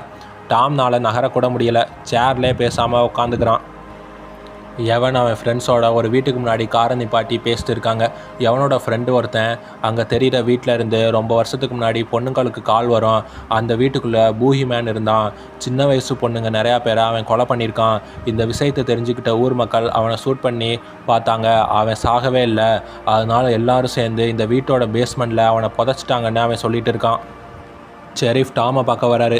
டாம் அமைதியாக ஃபைலை பிடிச்சிட்டு உட்காந்துட்டு இருக்க, நீங்கள் பாட்டுக்க ஊரடங்கு உத்தரவு போட்டுட்டு இங்கே ஜாலியாக உட்காந்துருக்கீங்க, வெளியே நிறையா பேர் உங்கள் ஆர்டரை மதிக்காமல் சுற்றிட்டு இருக்காங்க, ஸ்டேஷனில் 6 பேரை கைது பண்ணி வைக்க தான் இடம் இருக்குது, அந்த 6 பேர் யாருன்னு நீங்களே சொல்லிடுங்கன்னு ஷெரீஃப் கேட்க, டாம் பதில் எதுவும் சொல்லாமல் உட்காந்துட்டு இருக்காரு. பேட்ரிஷியா, நீங்கள் நேற்று பார்த்த வேலைனால எல்லாரும் கடலில் மூழ்கி சாக பார்த்துருக்காங்க, அவங்களில் சில பேர் உங்கள் மேலே கம்ப்ளைண்ட் பண்ணியிருக்காங்க, உங்களை விசாரிக்கணும்னு ஷெரீஃப் பேட்ரிஷியாவை கூப்பிட, டாம் நல்ல பிள்ளையாக கதவை திறக்காமல் இங்கேயே உட்காந்துருன்னு பேட்ரிஷியா கிளம்புறாங்க. விக் செரியை பார்க்க வராரு. நீங்கள் இங்கே என்ன பண்ணுறீங்கன்னு செரி கேட்க, நான் மேயரோடு சேர்ந்து கொஞ்சம் வேலை பார்த்துட்டு இருக்கேன்னு விக் சொல்ல, ரொம்ப புதுசாக இருக்கேன்னு செர்ரி கேட்க, வேறு என்ன பண்ணுறது, எனக்கும் டாம் கூட சேர்ந்து வேலை பார்க்குறது பிடிக்கல, சூழ்நிலைகள் அந்த மாதிரி இருக்குன்னு விக் சொல்லிவிட்டு அந்த பிரைஸ் வீட்டில் இருந்து எடுத்த எரிஞ்சு போன பேப்பரை கொடுத்து, இதில் என்ன எழுதியிருக்குன்னு பார்த்து சொல்கிறீங்களான்னு விக் கேட்குறாரு. செர்ரியும் அங்கே இருக்க லைட்டை போட்டு அந்த கறி பிடிச்சி போன இடத்த ப்ரெஷ்ஷை வச்சு க்ளீன் பண்ணிவிட்டு அதை படிக்க ஆரம்பிக்கிறாங்க. ஆக்சுவலாக இந்த பேப்பரில் உள்ளதை யார் எழுதியிருப்பாங்கன்னா, 300 வருஷத்துக்கு முன்னாடி ரிச்சர்ட் வாரன் இருக்கார்ல, அவர் தான் இந்த தீவோட முதல் மேயர். ரிச்சர்ட் வாரனோட 2வது மனைவி சாரா, அவங்க தான் இதை எழுதுவாங்க. இவங்களோட ஸ்டோரியை பற்றி டீட்டெயிலாக அடுத்த வர எபிசோடில் காமிப்பாங்க. இப்போது இதில் என்ன போட்டிருக்குன்னா, இந்த தீவோட சாபத்தை பற்றி என்னால் புரிஞ்சிக்க முடியலை, ஆனால் என்னோட கணவர் கழுத்தில் உருளை வடிவில் ஒரு டாலர் இருக்குது, அதில் தான் இந்த தீவோட சாபம் மறைஞ்சிருக்கு, அவர் என் முன்னாடி தான் நின்றுட்டு இருக்காரு, இது வெறும் நகைச்சுவைக்காக சொன்னேன், நான் ஓய்வெடுக்க போகிறேன்னு அந்த பேப்பரில் எழுதியிருக்கு. நீ ஓகேவா டாம்னு டேல் கேட்க, டாம் அந்த காளானை சாப்பிட்ட அப்புறம் அவனுக்கு எல்லாமே ஒரு மாதிரி பிளர்ராக தான் இருக்குது, அடிக்கடி மயக்க நிலைக்கு போகிறான், அப்புறம் கண்ணு முழிக்கிறான். டாம் அப்படியே மெதுவாக எழுந்திரிச்சு கதவை திறந்துட்டு போக, அவன் இன்னொரு ரூமில் இருந்து கண்ணு முழிக்கிறான். அவன் முன்னாடி ஊர் மக்கள் எல்லாரும் கத்திட்டு இருக்காங்க. டாம் ஊரடங்கு உத்தரவு போட்டிருப்பாரு, அப்புறம் பட்டாசு வெடிக்கக்கூடாதுன்னு சொல்லியிருப்பார். இவங்க என்ன சொல்கிறாங்கன்னா, நம்ம ஊர் டெவலப் ஆகிட்டு இருக்குது, இன்னும் நிறையா டூரிஸ்ட்டை நீங்கள் கொண்டு வர ஏற்பாடு பண்ணணும்னு சொல்கிறாங்க. இவங்க ஏதோ பட்டாசு வெடிக்கிற நிகழ்ச்சி மாதிரி ஏற்பாடு பண்ணியிருப்பாங்க போல். நாங்கள் பட்டாசு வெடிக்க தான் போகிறோம், இதுக்கு உங்கள் பதில் என்னென்னு டாம் கிட்ட கேட்க, டாம் எதுவும் பேசாமல் அமைதியாக இருக்கான். அப்புறம் மயக்க நிலைக்கு போயிட்டு கண்ணு முழிக்க அங்கே யாருமே இல்லை. செக்யூரிட்டி வந்து நீங்கள் ஓகேவா பாஸ்ன்னு கேட்க, டாம் அப்பவும் வாயை திறக்காமல் பாவமாக உட்காந்துட்டு இருக்க, பேட்ரிஷியா அங்கே வராங்க. எவனோட ஃப்ரெண்ட்ஸ் அந்த பூஹிமேனோட வீட்டுக்கு வெளியே காரில் உட்காந்து பேசிட்டு இருக்காங்க. அந்த பூஹிமேன் இருக்கிறது உண்மை தான், இந்த வீட்டுக்குள்ளே தான் அவனை சமாதி பண்ணியிருக்காங்க, எங்கள் மாமா பொய் சொல்ல மாட்டார், இந்த வீட்டுக்குள்ளே யாருமே போக மாட்டாங்கன்னு எவன் ஃப்ரெண்டு சொல்ல, எவன் அந்த டூரிஸ்ட்டு வந்த பொண்ணை கரெக்ட் பண்ண, நான் அந்த வீட்டுக்குள்ளே போகிறேன்னு சொல்கிறான். காருக்குள்ளே உட்காந்துட்டு யார் வேணாலும் தைரியமாக பேசலான்னு ஃப்ரெண்டு சொல்ல, எவன் காரை விட்டு இறங்கி அந்த வீட்டை நோக்கி நடந்து போயிட்டு இருக்கான். பேட்ரிஷியா டாமை கூட்டிகிட்டு விக் இருக்க இடத்துக்கு வராங்க. விக், செர்ரி, பேட்ரிஷியா 3 பேரும் சேர்ந்து அந்த 300 வருஷத்துக்கு முன்னாடி எழுதப்பட்ட புக்கில் என்ன இருக்குன்னு படிச்சுட்டு இருக்காங்க. 1702 வருஷம் பிளேக் நோயால் எல்லாரும் பாதிக்கப்பட்டிருக்காங்க. அந்த ஒரு தடவை மட்டும்தான் பிளேக் நோய் எல்லாருக்கும் வந்திருக்குன்னு படிச்சுட்டு இருக்காங்க. ரிச்சர்ட் வாரனோட கழுத்தில் இருக்க டாலரில் தான் எல்லா சாபமும் இருக்குன்னு போட்டிருக்கு. ஒருவேளை அவர் இறந்தப்புறம் டாலரோடு சேர்த்து அவரை புதைச்சிருக்கலான்னு இவங்க பேசிட்டு இருக்க, டாமுக்கு கொஞ்சம் தெளிவு வர, என் பையன் எவன் எங்கன்னு கேட்டுட்டு அங்கேருந்து ஓட, பேட்ரிஷியா டாம் கையோடு சேர்த்து தன்னோட கையை லாக் பண்ணி வச்சுருப்பாங்க. டாம் வேகமாக போக பேட்ரிஷியாவும் பின்னாடியே போகிறாங்க. அதுக்கப்புறம் ரோஸ்மெரி காரில் டாமை கூட்டிகிட்டு வீட்டுக்கு போயிட்டு இருக்காங்க. என் பையனை நான் பார்க்கணுன்னு டாம் புலம்பிட்டு வர, அவனுக்கு எதுவும் ஆயிருக்காது, எனக்கு கொஞ்சம் திங்ஸ் வாங்க வேண்டியிருக்குன்னு கேஸ் ஸ்டேஷனில் இருக்க கடையில் போய் பர்ச்சேஸ் பண்ணிகிட்டு இருக்காங்க. டாம் அப்படியே தெளிவில்லாமல் கடைக்குள்ளே வரான். எவன் அந்த பூஹிமேன் இருக்க வீட்டோட டோரை ஓப்பன் பண்ண, ஷெரீஃப் உடனே அங்கே வந்து ஒழுங்கு மரியாதையாக அந்த இடத்த விட்டு தள்ளி வந்துருன்னு மைக்கில் சொல்லிட்டு இருக்காரு. அவனும் டோரை லாக் பண்ணாமல் திரும்பி வந்து, நான் சும்மா அந்த பொண்ணுங்களை இம்ப்ரெஸ் பண்ணணுன்னு இப்படி பண்ணேன், உங்களை கெட்ட வார்த்தையில் சத்தம் போட்டு திட்டிக்கட்டுமான்னு எவன் கேட்க, அதெல்லாம் நீ பண்ணக்கூடாதுன்னு ஷெரீஃப் சொல்ல, சரி எங்கள் அப்பா கிட்ட சொல்லிடாதீங்கன்னு எவன் அங்கேருந்து கிளம்புறான். வீட்டுக்கு வந்து பார்த்தா டாமும் ரோஸ்மெரியும் வீட்டு வாசலில் நின்றுட்டு இருக்காங்க. டாம் தெளிவில்லாமல் காருக்கு வெளியே நின்று எவனை தேடிட்டு இருக்காரு. உங்கள் அப்பாவுக்கு என்னாச்சு, ஒன்றை தான் தேடுறாரு போலேன்னு அவன் ஃப்ரெண்டு சொல்ல, எவன் காரை விட்டு வெளியே வந்து டாமை திட்டிட்டு போக, இப்போ நீ என்னடா சொன்னேன்னு டாம் பின்னாடியே கத்திட்டு போகிறாரு. நீ ஒரு தடவை சொன்னால் கேட்க மாட்டியா, எதுக்கு இப்படி சொல் பேச்சு கேட்காம நைட்டில் வெளியே போய் சுற்றிட்டு இருக்கேன்னு டாம் கேட்க, நீங்கள் ஒரு மோசமான மேயராக இருக்க நான் காரணம் கிடையாதுல்ல, நீங்கள் என்னை கட்டுப்படுத்த நினைக்கிறீங்க, என்னைய நீங்கள் ஒரு தடவை கூட இந்த தீவை விட்டு வெளியே போக அனுமதி கொடுத்ததில்ல, ஒரு நாள் இந்த தீவை விட்டு போயிடுவேன், அப்புறம் திரும்பி வரவே மாட்டேன்னு எவன் சொல்கிறான். டாம் எவனை இந்த தீவை விட்டு கூட்டிகிட்டு போகாததுக்கு காரணம், இந்த தீவில் பிறந்தவங்க இங்கேருந்து வெளியே போனால் கொஞ்ச நாள்லேயே அவங்க இறந்து போயிடுவாங்க. டாமுக்கு இந்த கதை மேலே நம்பிக்கை இல்லாட்டியும் தன்னோட பையனுக்கு ஏதாச்சும் ஆயிருமோன்னு அவர் பயப்படுவார். டாம் தன்னோட ரூமுக்கு வர அவருக்கு வாமிட் வருது. டாமுக்கு அந்த காலனோட போதை தெளியுது, நார்மலாகிறான். தன்னோட பாஸ்ட் லைஃப்பை நினச்சி பார்க்குறான். டாமோட மனைவி ப்ரெக்னெண்ட்டாக இருக்காங்க. பிரசவ வலி வர அவங்களுக்கு குழந்தையும் பிறக்குது. டாக்டர் டாம்கிட்ட குழந்தைக்கு ஒன்றும் ஆகலை, ஆனால் அவங்க மனைவியோட உடம்பு சரியில்லைன்னு சொல்கிறாங்க. டாமோட மனைவி லாரன் ஏதோ ஹோமா ஸ்டேஜுக்கு போன மாதிரி உட்காந்துருக்காங்க. என் மகனை எப்படியாச்சும் காப்பாற்றுங்க கடவுளே, அவனுக்காக நான் என்ன வேணாலும் செய்வேன்னு டாம் சொல்ல இந்த எபிசோடை முடிக்கிறாங்க.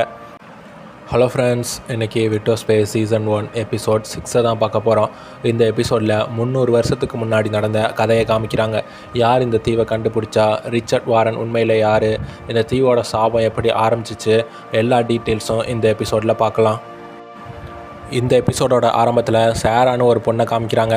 அவங்க கப்பலில் இந்த விட்டோஸ்பே தீவை நோக்கி வந்துட்டு இருக்காங்க. அப்போ அவங்களோட டைரியில் அவங்க மனசில் இருக்கிறத எழுத ஆரம்பிக்கிறாங்க. செப்டம்பர் 16, 1702. நான் எனக்கு கல்யாணம் ஆகாதுன்னு நினச்சேன், ஆனால் இப்போ ஒருத்தரை நான் கல்யாணம் பண்ணிக்க போகிறேன்.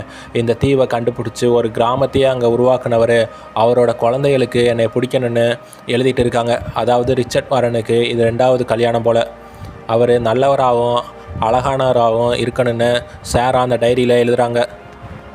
அப்புறம் அந்த பொண்ணு சேராவை கூட்டிகிட்டு போக குதிரை வண்டியில் ஒருத்தன் வந்திருக்கான். நல்ல வேளை மூடு பனி வரதுக்கு முன்னாடி நீங்கள் இந்த தீவுக்கு வந்துட்டீங்க, இல்லாட்டி கஷ்டமாக இருந்திருக்குன்னு அவன் சொல்ல, ரிச்சர்ட் வாரன் எப்படிப்பட்டவர்னு சேரா கேட்க, இங்கே இருக்க ஊர் மக்கள் அவருக்கு மரியாதை கொடுப்பாங்க. இந்த ஊருக்கு ரிச்சர்ட் வாரன் வந்தப்போ வறண்ட பூமியாக தான் இருந்துச்சு. இப்போ பாருங்கள், மரத்தில் பூக்கள் பூத்து குலுங்கிட்டு இருக்கு. இதுக்கெல்லாம் காரணம் ரிச்சர்ட் வாரன்னு அந்த குதிரை வண்டிக்காரன் சொல்லிவிட்டு அந்த ஊருக்குள்ளே சேராவை கூட்டிகிட்டு போயிட்டு இருக்கான். இப்படி இவங்க வந்துட்டு இருக்கும்போதே ஒரு வீட்டில் பிளேக் நோயால் ஒரு பாதிக்கப்பட்டிருக்கதை சேரா பார்த்துட்டே போகிறாங்க. அப்புறம் சர்ச்சுக்கு இவங்க வராங்க.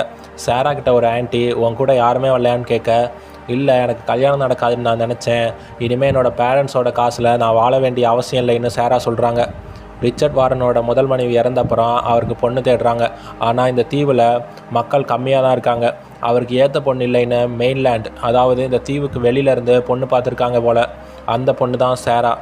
அப்போது காலின்ஸ்னு சொல்லிட்டு ஒரு பாதிரியார் சேரா கிட்ட, மகளே உனக்கு இந்த வயசில் கல்யாணம் நடக்க போகிறது கடவுள் கொடுத்த வரம், உனக்கு இந்த ஊர் புதுசாக இருக்கலாம், இங்கே உள்ள மக்கள் உனக்கு கூடிய சீக்கிரமே நண்பர்களாக மாறிடுவாங்க, நீ எதுவும் பயப்படாத, என்ன பிரச்சனையாக இருந்தாலும் சரி, எந்த நேரமாக இருந்தாலும் சரி, நீ என்கிட்ட உதவி கேட்கலான்னு காலின் சொல்கிறாரு. ரிச்சர்டும் சேராவும் ஃபாதர் முன்னாடி திருமணம் செஞ்சுக்க ரெடியாக நின்றுட்டு இருக்காங்க.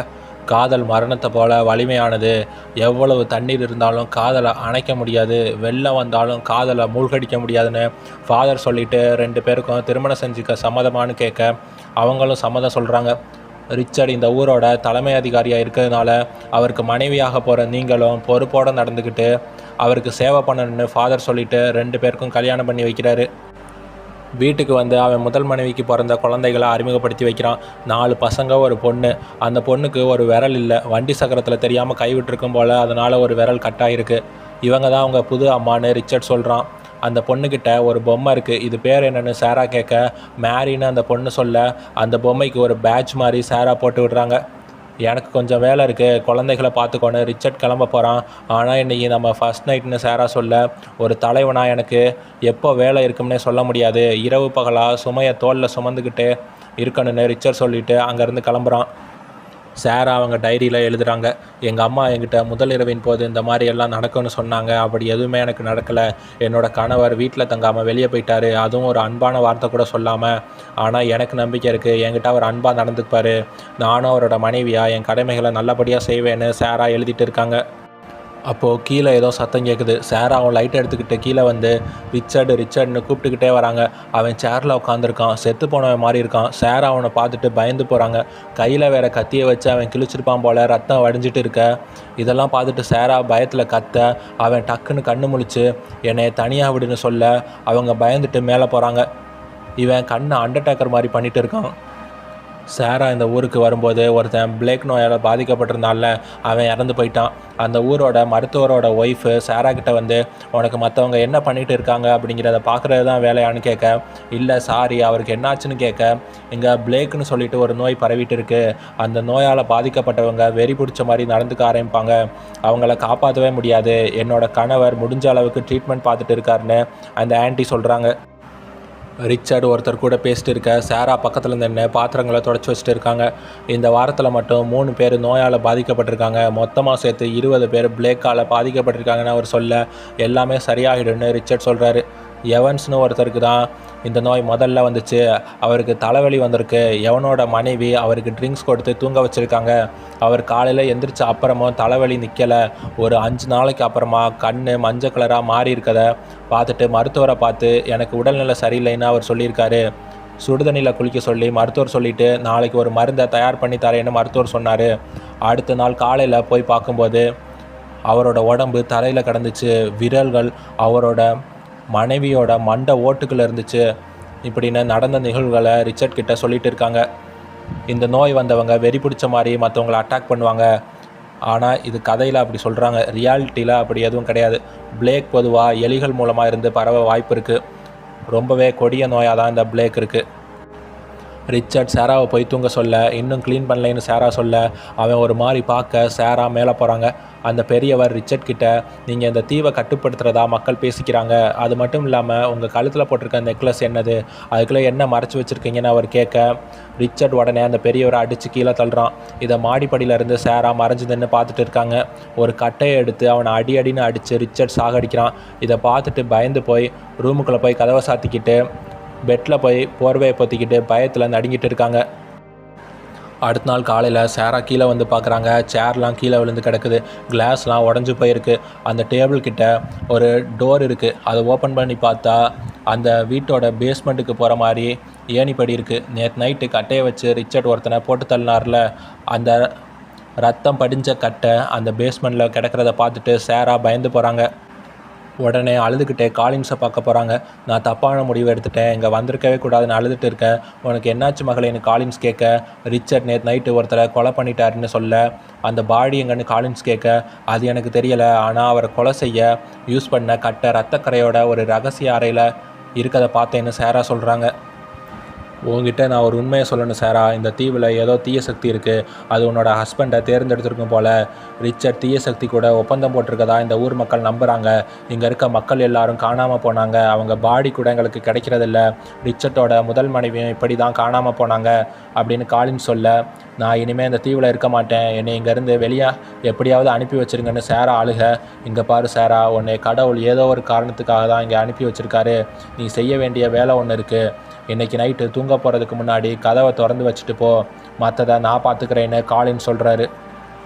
எல்லாரும் உட்காந்து சாப்பிட்டுட்டு இருக்க, ஒரு தலைவனாக இருக்கிறது ரொம்ப கஷ்டம். இங்கே இருக்க சில பேர் எனக்கு எதிராக சதி பண்ணிகிட்டு இருக்காங்கன்னு ரிச்சர்ட் சாரா கிட்ட சொல்கிறான். சரி எல்லாரையும் மேலே கூட்டிகிட்டு போய் தூங்க வைன்னு ரிச்சர்ட் சொல்ல, சாரா வெளிக்கதவை ஓப்பன் பண்ணி வச்சுட்டு மேலே போய் தூங்குறாங்க. ரிச்சர்ட்டும் பக்கத்தில் தான் தூங்கிட்டு இருக்கான். அப்போது ஒருத்தன் கதவை திறந்துக்கிட்டு மெதுவாக உள்ளே வரான். ரிச்சர்ட்டை கொலை பண்ண வந்தவன் சாராக்கு நேராக கத்தியை வச்சுட்டு இருக்கான். டே பைத்தியக்காரா, ரிச்சர்ட் அந்த பக்கம் இருக்கான்னு சாரா கையை காட்ட, அவன் ரிச்சர்ட்டை சரமாரியாக கத்தியை வச்சு குத்திட்டு இருக்கான். அதை பார்த்துட்டு சாரா பயத்தில் எழுந்திரிச்சு கீழே ஓடி வராங்க. அப்படியே கொஞ்ச நேரம் சைலண்ட்டாக இருக்குது. ஒரு பாடி மாடிப்படியிலேருந்து உருண்டு வருது. அவ்வளோதான், ரிச்சர்ட்டோட கதை முடிஞ்சு போச்சு. அவன் பாடி தான் கீழே கிடக்குதுன்னு பார்த்தா அந்த கொலை பண்ண வந்தவனோட பாடி இருக்குது. ரிச்சர்ட்டுக்கு எதுவாகலை. ரத்த காயத்தோட ரிச்சர்ட் சாரா கிட்ட வந்து, உன்னை கவனமாக குழந்தைகளை பார்த்துட்டு இருக்க தானே சொன்னேன், இனிமேல் நீ வீட்டை விட்டு வெளியே போகக்கூடாது, குழந்தைகளையும் வெளியே கூட்டிகிட்டு போகக்கூடாதுன்னு, நான் அவங்க எல்லாரையும் பாதுகாப்பேன், போய் ப்ரே பண்ணுன்னு ரிச்சர்ட் சொல்ல, சாரா பயந்து போய் ப்ரே பண்ணிவிட்டு கதறி அழுகிறாங்க. சாரா காலையில் வந்து பார்க்குறாங்க. மாடிப்படிக்கு கீழே ரத்த கரையாக இருக்குது. எப்படியாச்சும் தப்பிச்சு போய்டுன்னு சாரா கதவை திறக்க வராங்க. ஆனால் வெளியே கதவை லாக் பண்ணிட்டு போயிருக்கான் ரிச்சர்ட். வேறு வழி இல்லாமல் அந்த பேஸ்மெண்ட்டுக்கு சாரா வராங்க. சுரங்கப்பாதை மாதிரி ஒன்று போகுது. அப்படியே சாரா நடந்து வர ஒரு இடத்துல சேர் ஒன்று இருக்குது. அந்த இடத்துல ரத்தக்கரையும் இருக்குது. இந்த இடம் ஞாபகம் இருக்கா? இந்த இடம் தான் இப்போ சால்ட்டி வேல் ரெஸ்டாரண்ட்டாக இருக்குது. ஃபஸ்ட்டு எபிசோடில் கூட இந்த பேஸ்மெண்ட்டை காமிப்பாங்க. சேரா பயத்தில் ஓடி வர ஏணிப்படி இருக்குது, அதில் ஏறி மேலே வராங்க. அது ஒரு கிணறு மாதிரி தான் இருக்குது. இந்த கிணறை தான் பிரைஸ் காட்டுக்குள்ளே வந்து பார்த்துட்டு எதையோ ஒன்று கேட்டுட்டு அதுக்கப்புறம் தற்கொலையும் பண்ணிப்பார். சேரா அந்த கிணறு வழியாக மேலே வந்து காலின்ஸை பார்க்க ஓடி வராங்க. ரிச்சர்டு உயிரோடு இருக்காருன்னு சேரா சொல்ல, ஆமாம் எங்களுக்கு தெரியும், அதான் ஒரு குழுவை நான் ஏற்பாடு பண்ணியிருக்கேன்னு காலின் சொல்ல, கத்தியால் குத்தியும் அவர் சாகலை, சாத்தான் கூட அவர் தொடர்பில் இல்லை, அந்த சாத்தானே அவர் தான், நல்லா வலிமை உள்ள 10 பேரை அனுப்புங்கன்னு சேரா சொல்கிறாங்க. சேரா இன்னைக்கு ஒரு வணிக கப்பல் இங்கேருந்து போக போகுது, உனக்கும் அதில் இடம் இருக்குது, ஆனால் அதுக்கு முன்னாடி இந்த மருந்தை ட்ரிங்க்ஸில் கலந்து ரிச்சர்டுக்கு நீ கொடுக்கணும், அதுக்கப்புறம் அவன் பலவீனமாக மாறிடுவான், நாங்கள் அவனை அதுக்கப்புறம் பார்த்துக்குறோன்னு இவங்க சொல்ல, என்னால் திரும்பி அந்த வீட்டுக்கு போக முடியாது, அந்த வீட்டுக்கு போக ஒரு ரகசிய கிணறும் இருக்குன்னு சேரா சொல்கிறாங்க. சேரா நீ இப்போ போகலாட்டி ரிச்சர்டுக்கு சந்தேகம் வந்துடும், அது மட்டும் இல்லாமல் உன் குழந்தைகளை நீ காப்பாற்றியே ஆகணும்னு காலின்னு சொல்ல, என்ன ஏன் குழந்தைகளா, நான் அவங்கள சந்திச்சே 2 நாள் தான் ஆகுதுன்னு சேரா சொல்கிறாங்க. சேரா இங்கே இருக்க மக்களை காப்பாற்ற இருளை போக்க நீ மட்டும்தான் ஒரே நம்பிக்கையாக இருக்கேன்னு காலின் சொல்கிறாரு. சேரா வீட்டுக்கு வந்து டைரியில் இந்த தீவில் ஏதோ சாபம் இருக்குது, அதை பற்றி எனக்கு தெரியலை, ஆனால் என்னோடய கணவர் கழுத்தில் இருக்க டாலரில் ஏதோ ஒரு ரகசியம் மறைஞ்சிருக்கு, எல்லாரையும் மரணம் தேடி வரும், ஆனால் எனக்கு அது சீக்கிரம் வந்துடுமோன்னு பயமாக இருக்குது. இவங்க இப்படி எழுதிட்டு இருக்க ரிச்சர்ட் அங்கே வரான். என் கணவர் என் பக்கத்தில் தான் நின்றுட்டு இருக்காரு, இது எல்லாமே நகைச்சுவைக்காக எழுதிட்டு இருக்கேன், நான் தூங்க போகிறேன்னு டைரியில் எழுதுகிறாங்க. என்ன எழுதிட்டு இருக்கேன்னு ரிச்சர்ட் கேட்க, சும்மா ஒரு பொண்ணோட முட்டாள்தனமான எண்ணங்கள்னு சேரா சொல்ல, நான் அதை படிக்கணும்னு ரிச்சர்ட் கேட்க, இதை உங்ககிட்ட காமிக்க வெக்கமாக இருக்குன்னு சேரா சமாளிச்சுட்டு இருக்க, ரிச்சர்ட் அந்த டைரியை எடுத்துகிட்டு போகிறான். சேரா பிராண்டியில் காலின்ஸ் கொடுத்த மருந்தை கலக்கிறாங்க. ரிச்சர்ட்டை குடிக்க சொல்கிறாங்க, ஆனால் அவன் வேண்டான்னு சொல்கிறான். அந்த பசங்களை மேலே போக சொல்லிவிட்டு சேரா ரிச்சர்ட்டுக்கு ஒரு முத்தத்தை கொடுத்து அப்படியே ட்ரிங்க்ஸை குடிக்க வைக்க, இவளுக்கும் கொஞ்சம் அந்த ட்ரிங்க்ஸை அவன் கொடுக்க சேரா அதை வெளியே துப்புறாங்க. ரிச்சர்ட்டுக்கு விஷயம் தெரிஞ்சு போய் அவங்க கூட சேர்ந்து நீயும் எனக்கு துரோகம் பண்ணுறியான்னு சேரா கழுத்தை பிடிச்சி நெரிக்க, அவன் பையன் வந்து கட்டையை வச்சு ரிச்சர்ட்டை அடித்து மயக்கம் போட வைக்கிறான். இந்த ஆள் தான் எங்கள் அம்மாவை கொன்னதுன்னு அவன் சொல்ல, சரி எல்லாரையும் கூட்டிகிட்டு வா, இங்கேருந்து தப்பிச்சு போயிடலான்னு அங்கேருந்து கிளம்பிகிட்டு இருக்காங்க. காலின்ஸ் ரிச்சர்ட்டை கொள்றதுக்கு நிறையா பேரை கூட்டிகிட்டு போயிட்டு இருக்காரு. அந்த வணிக கப்பல் இப்போ தான் கிளம்பியிருக்கும் போல். சேரா அதை மிஸ் பண்ணுறாங்க. வேறு வழி இல்லைன்னு ஒரு துடுப்பு போட்டை எடுத்துகிட்டு இவங்க தப்பிச்சு போக முடிவு பண்ணுறாங்க. அந்த மருத்துவரோட மனைவி அங்கே வராங்க. அவங்க உடம்புல தீய சக்தி வந்துருச்சு போல். நானும் உங்கள் கூட வரேன்னு சொல்ல, இல்லை போட்டில் இடம் இல்லைன்னு சேரா சொல்ல, அவங்க சேராவை கடிக்க வர கட்டையை எடுத்து ஒரே அடி அவங்க தண்ணிக்குள்ளே விழுகிறாங்க. சேரா இந்த 5 பேரையும் கூட்டிகிட்டு படகுல கிளம்புறாங்க. இந்த பக்கம் ரிச்சர்ட் வார்னோட கைகாலை கட்டி போட்டு வச்சுருக்காங்க. நீ கொலை பண்ணியிருக்க, நீ அந்த சாத்தானோட என்ன ஒப்பந்தம் போட்டிருக்கேன்னு சொல்லுன்னு இவங்க கேட்க, அது சாத்தான் இல்லை கடவுள்னு ரிச்சர்ட் சொல்ல, இவனுக்கு பைத்தியம் பிடிச்சிருச்சுன்னு ரிச்சர்ட்டை சவப்பெட்டிக்கில் வைக்கிறாங்க. நான் அந்த ஒப்பந்தத்தை நிறைவேற்றியே தீரணும் அப்படின்னு ரிச்சர்ட் சொல்ல, குளிர்காலத்தில் ரிச்சர்ட் இந்த தீவுக்கு வந்தப்போ காளானை சாப்பிட்ருப்பான் போல். அதுக்கப்புறம் கடவுள் என்கிட்ட பேசினார், இந்த பிளேக் நோயை என்னால் சரி பண்ண முடியும்னு ரிச்சர்ட் சொல்ல, எப்படின்னு காலின்ஸ் கேட்க, ஒரு உயிரை பலி கொடுக்கணும், அப்படி செய்யலாட்டி இந்த ஊரில் பல பயங்கரமான நிகழ்வுகள் நடந்துக்கிட்டே தான் இருக்கும், என் குழந்தைகளுக்கு அந்த கஷ்டம் வரதுக்கு நான் விட மாட்டேன்னு ரிச்சர்ட் சொல்ல, உன்னோட குழந்தைகளை கூட்டிகிட்டு சேரா மெயின்லேண்டுக்கு போயிட்டு இருக்காங்கன்னு இவங்க சொல்ல, அது நடக்கக்கூடாது, இந்த தீவு அவங்கள வெளியே போக அனுமதிக்காது, எல்லாரும் சாக போகிறாங்கன்னு ரிச்சர்ட் கத்த, அந்த சவப்பெட்டியை மூடி ரிச்சர்ட்டை புதைக்கிறாங்க. இப்போது ப்ரெசண்ட்டுக்கு வருவான். ரிச்சர்ட்டோட கழுத்தில் இருக்க டாலரில் தானே அந்த சாபம் இருக்குது. இந்த விஷயத்தை அந்த டைரி மூலமாக விக் தெரிஞ்சுக்கிட்ட அப்புறம் ரிச்சர்ட்டோட சமாதி இருக்க இடத்த தோண்டிக்கிட்டு இருக்க மாதிரி காமிச்சு இந்த எபிசோடை முடிக்கிறாங்க. டாம் பாத்ரூமில் ரொம்ப நேரம் தூங்கிட்டு கண்ணு முழிச்சு பார்க்குறான். பேட்ரிசியா டாமுக்கு கால் பண்ணி உடனே மியூசியத்துக்கு வர சொல்கிறாங்க. என்னாச்சுன்னு டாம் போய் பார்க்க விக்கும் பேட்ரிசியாவும் அங்கே இருக்காங்க. பேட்ரிசியா டாம்கிட்ட இந்த மாதிரி ரிச்சர்ட் வார்னோட ஒய்ஃப் சேரா எழுதின டைரி எங்களுக்கு கிடச்சது, அதில் உள்ளதை நாங்கள் படித்தோம், இந்த ஊரோட சாபம் ரிச்சர்ட்டோட கழுத்தில் இருக்க டாலரில் இருக்கதா போட்டிருந்துச்சு, அதனால் ரிச்சர்ட்டோட சவப்பெட்டியை தோண்டி வெளியே எடுக்க முடிவு பண்ணோன்னு பேட்ரிசியா சொல்ல, உங்களுக்கு என்ன பைத்தியம் பிடிச்சிருக்கான்னு டாம் கேட்க, நாங்கள் ஏற்கனவே தோண்டி அந்த சவப்பெட்டியை வெளியே எடுத்துட்டோம், அது இங்கே தான் இருக்குன்னு சவப்பெட்டியை பேட்ரிசியா காமிக்கிறாங்க. ரிச்சர்ட்டை மேலே இருக்க ரூமுக்கு மாற்றிட்டோம்னு பேட்ரிசியா சொல்ல, அவர் பாடியை எதுக்கு மேலே வச்சிங்கன்னு டாம் கேட்க, ஏன்னா அவர் இன்னும் உயிரோடு இருக்காருன்னு பேட்ரிசியா சொல்ல, டாம் ஷாக்காகிறாரு. 300 வருஷம் ஆகியும் ரிச்சர்ட் இன்னும் சாகாமல் இருக்கார். நாங்கள் அவர்கிட்ட நோட்ஸாக எழுதி சில விஷயம் தெரிஞ்சுக்கிட்டோம், அவர் இந்த தீவோட பாதுகாவலர்கிட்ட தான் பேசுவேன்னு சொல்லிட்டாரு, அது நீதான்னு நாங்கள் எல்லோரும் நினைக்கிறோம், இந்த நோட் பெண்ணை வச்சுக்கோன்னு பேட்ரிசியா சொல்ல, விக் அந்த ரிச்சர்ட்டோட டாலரை டாமுக்கிட்ட காமிச்சு, அது வந்து டியூப் மாதிரி இருக்கும், இதை எப்படி ஓப்பன் பண்ணுறதுன்னு அவர்கிட்ட கேளுன்னு விக் சொல்ல, டாம் அந்த டாலரை தொடப்போக, வேண்டாம் தொடாத, இப்படியே துணியில் வச்சு கொண்டு போய் அவரையே ஓப்பன் பண்ணி தர சொல்லுன்னு அனுப்பி விடுறாங்க. டாம் பயந்துக்கிட்டே மேலே இருக்க ரூமுக்கு வராரு. ரிச்சர்ட் பேய் மாதிரி உட்காந்துருக்கான். டாம் அந்த நோட்டில் நான் தான் அந்த ஊரோட மேயர் லீடர், உங்கள் பேர் என்னென்னு எழுதி அவன் பக்கத்தில் வைக்கிறான். ரிச்சர்ட் அந்த நோட்டை எடுத்து எதையோ எழுதியா இங்கே வைக்கிறான்.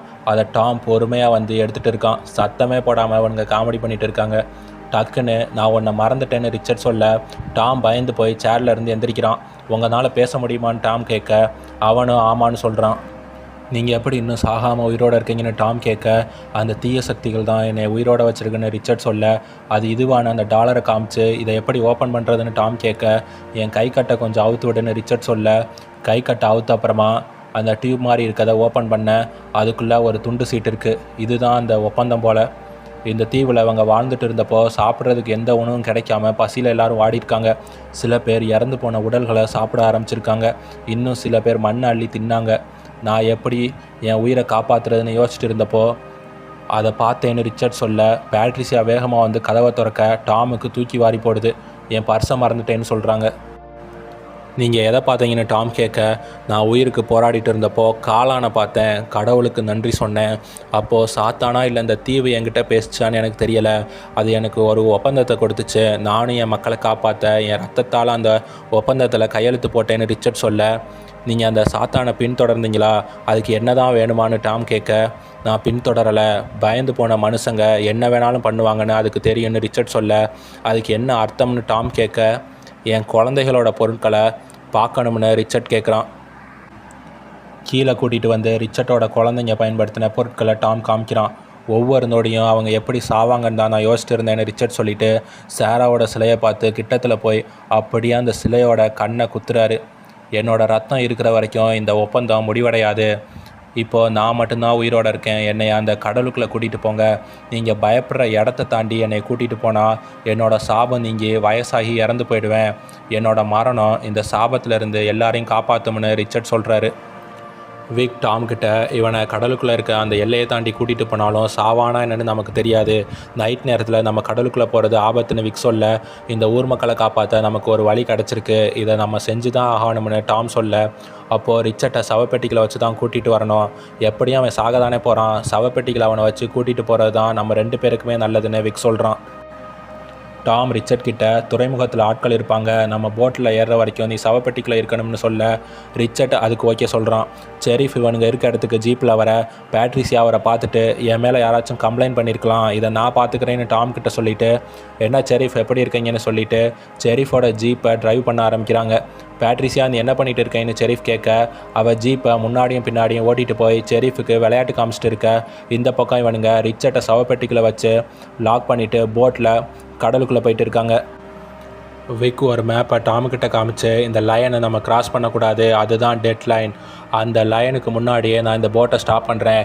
நீ சின்ன போட்டில் சவப்பெட்டியை வச்சு துடுப்பு போட்டுக்கிட்டு அந்த லைனை கிராஸ் பண்ணி போயிட்டா இவன் உயிர் போயிடும், நம்ம சாபமும் தீர்ந்துட்டுன்னு விக் சொல்கிறாரு. எவனும் டூரிஸ்ட் வந்த பொண்ணும் டிவி பார்த்துட்டு இருக்காங்க.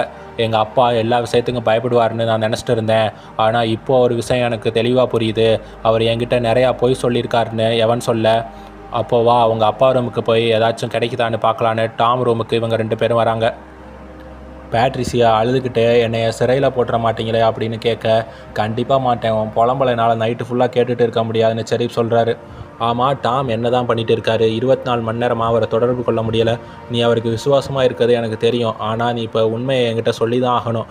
டாம் ஏதாச்சும் கிறுக்குத்தனமாக பண்ணி இந்த தீவில் உள்ளவங்க அப்புறம் என் மனைவி எல்லாருக்குமே ஆபத்து வந்துட்டு போன பயமாக இருக்குன்னு செரிஃப் சொல்ல அந்த விஷயத்தை பற்றி யாருக்கிட்டையும் சொல்லக்கூடாதுன்னு டாம் சொல்லியிருக்காருன்னு பேட்ரிசியா சொல்ல கமான் பேட்ரிசியா சொல்லுன்னு செரிஃப் கேட்டுட்டு இருக்காரு. விக் அந்த எல்லைக்கிட்ட வந்துட்டார் போல். போட்டு வேறு ஆட ஆரம்பிக்குது. நீ போய் சவப்பெட்டி கீழே விழுந்துடாமல் பார்த்துக்கோ, நான் போய் என்னாச்சுன்னு பார்க்குறேன்னு விக் சொல்கிறாரு. டாம் சவப்பெட்டிக்கிட்ட வர யாராச்சும் இருக்கீங்களா, என்னை வெளியே விடுங்க, மூச்சு திணறுதுன்னு ரிச்சர்ட் சொல்ல உனக்கு எதுவும் ஆகாது, மூச்சை நல்லா விடுன்னு டாம் சொல்ல நல்ல வேளை நீ இங்கே தான் இருக்கியா, என்னை வெளியே விடுன்னு ரிச்சர்ட் கேட்க அது முடியாதுன்னு டாம் சொல்ல 2 பேரும் மாறி மாறி திட்டிக்கிறாங்க. டாம் விக்குக்கிட்ட அவன் சவப்பெட்டியை திறக்க சொல்கிறான்னு சொல்ல இல்லை அவனை வெளியே விடக்கூடாது, அது ரொம்ப ஆபத்து, சாக போகிற மனுஷனுக்கு பயம் வந்து என்ன வேணாலும் பண்ணலான்னு விக் சொல்லிவிட்டு ஒரு ஃபோட்டோவை எடுத்து காமிக்கிறாரு. அந்த ஃபோட்டோவில் விக்கு மியூசியத்தில் வேலை பார்க்குறாங்கல்ல செர்ரி, அப்புறம் செர்ரியோட அண்ணன் மார்க்கு அந்த ஃபோட்டோவில் இருக்காங்க. செர்ரி என்னோட காதலின்னு விக் சொல்ல, என்னது மியூசியமில் வேலை பார்க்குறாங்களே அவங்களான்னு டாம் கேட்க, ஆமாம், அப்போது எனக்கு வயசு 16 தான். எனக்கு 16 வயசாக இருக்கும்போது லாக்டவுன் போட்டிருந்தாங்க. நான், மார்க்கு, அப்புறம் இன்னும் 2 பேர் இதுதான் சரியான சமயம்னு சொல்லிட்டு ஒரு போட்டை திருடிக்கிட்டு கடலுக்குள்ளே போனோம். அப்போது எங்களை ஒரு மிருகம் அட்டாக் பண்ண ஆரம்பிச்சிச்சு. போட்டு மூழ்கிறதுக்கு முன்னாடி எல்லாரும் தண்ணியில் குதித்து கரைக்கு நீச்சல் அடித்து வந்துட்டு இருந்தோம். அப்போது என் காலை ஏதோ ஒன்று பிடிச்சி இழுத்துட்டு இருந்துச்சு. நான் கூட அந்த மிருகம்னு நினச்சேன். ஆனால் மார்க் தான் என் காலை பிடிச்சி என்னை காப்பாற்றுன்னு கதறிட்டு இருந்தான். அவனுக்கு பக்கத்தில் அந்த மிருகம் இருக்கதை நான் பார்த்தேன். உடனே என் காலை வச்சு அவனை தள்ளி விட்டுட்டு நான் மட்டும் தப்பிச்சு வந்துட்டேன். இந்த கதையை நான் ஏன் இப்போ உங்ககிட்ட சொன்னேன்னா, ஒரு தடவையாச்சும் என் பேச்சை நீ கேட்கணும்னு விக் சொல்கிறாரு.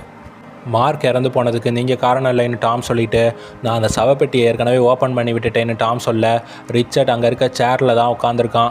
நீ எல்லாம் நரகத்துக்கு தான் போவேன்னு விக் சொல்கிறாரு. எவனோட கேர்ள் ஃப்ரெண்ட் டாமோட ரூமுக்கு வந்து ஏதாச்சும் கிடைக்குதான்னு பார்க்குறாங்க. அப்போது ஒரு பெட்டி இருக்குது. அதை ஓப்பன் பண்ணி பார்த்தா எவனோட அம்மா ஃபோட்டோ இருக்குது. எவனோட அம்மா இவனை பெற்று கொடுத்துட்டு இறந்து போயிட்டாங்கன்னு டாம் சொன்னது போய். ஏன்னா எவன் குழந்தையாக இருக்கும்போது அவன் கூட அவங்க அம்மா இருக்க மாதிரி ஃபோட்டோலாம் அதில் இருக்குது. ஷெரீஃப் பேட்ரிசியா கிட்ட, எனக்கு இந்த தீவில் இருக்கவே பிடிக்கல, இன்னும் ஒரு வாரத்தில் நான் வேலையை விட்டு போகிறேன்னு உன் ஃப்ரெண்டு டாமுக்கிட்ட சொல்லிடுன்னு ஷெரீஃப் சொல்கிறாரு. ரிச்சர்ட் வெறி பிடிச்ச மாதிரி சாப்பிட்டுட்டு இருக்கான். டாமுக்கு வாந்தி வர மாதிரி இருக்குது. 300 வருஷம் ஒருத்தன் சவப்பெட்டிகளை வச்சு வெளியே எடுத்தால் ஸ்மெல் எப்படி இருக்குன்னு பார்த்துக்கோங்க. ரிச்சர்ட்டுக்கு உயிர் வாழன்னு ஆசை வந்துருச்சு போல். கடவுளே என்னை உயிரோடு விட்டுடுங்கன்னு சொல்லிட்டு இருக்கான். நான் 60 வயசு வரைக்கும் வாழ்ந்தாலே ரொம்ப சந்தோஷம்னு டாம் சொல்லிட்டு இருக்க, போட் எதுலேயோ மோத டாம் அப்படியே கீழே விழுகிறான். அந்த துடுப்போட்டை இந்த போட்டு கூட சேர்த்து கட்டியிருப்பாங்க. இப்போது அந்த சின்ன போட்டு கயிறு அறுந்து போய் தண்ணியில் மிதந்துட்டு தனியாக போயிட்டு இருக்கு. இதை பார்த்த விக், இனி வேறு வழி இல்லை, இந்த பெரிய போட்டில் அந்த எல்லைக்கு போகணும்னு சொல்கிறாரு. அந்த எல்லை பக்கத்தில் தான் இருக்குது. ஒரு லைட்டு மாதிரியே அந்த இடத்துல எரிஞ்சிட்டு இருக்குது. அந்த லைட்டை தாண்டிட்டா ரிச்சர்ட் இறந்து போயிடுவான். சாபமும் போயிடும். டக்குன்னு ரிச்சர்ட் டாம் அடித்து கீழே தள்ளுறான். நான் உயிரோடு இருக்கணும்னு சொல்ல விக் வந்து ரிச்சர்ட் கூட சண்டை போடுறான். இவனுங்க 2 பேரும் கட்டி பிடிச்சி உருண்டுட்டு இருக்க டாம் தவழ்ந்துக்கிட்டே வெளியே வரான். மீன் பிடிக்கிற கருவியை வச்சுட்டு உட்காந்துட்டு இருக்க உள்ளே திடீர்னு சத்தம் நிற்க டாம் உள்ளே போக ரிச்சர்ட் டாம் அடித்து கீழே தள்ளி விடுறான். டாம் கழுத்தை பிடிச்சி நெரிக்க விக் பின்னாடி வந்து ரிச்சர்ட்டை பிடிச்சி இழுத்துட்டு 2 பேரும் சேர்ந்து அவனை சவப்பெட்டிகளை வச்சு மூட ட்ரை பண்ணிகிட்டு இருக்காங்க. நான் வாழணும்னு அவன் கத்திட்டு இருக்க அந்த எல்லை கிட்ட இவங்க வர போட்டு ஆட ஆரம்பிக்குது. விக் தண்ணிக்குள்ளே விழ போகிறாரு. உடனே டாம் அவர் காலை பிடிச்சிக்கிறான். சவப்பெட்டியை இன்னும் க்ளோஸ் பண்ணலவங்க. சவப்பெட்டி மேலே தான் டாம் உட்காந்துருக்கான். போட்டில் ரெட் லைட் எரிய ஆரம்பிக்குது.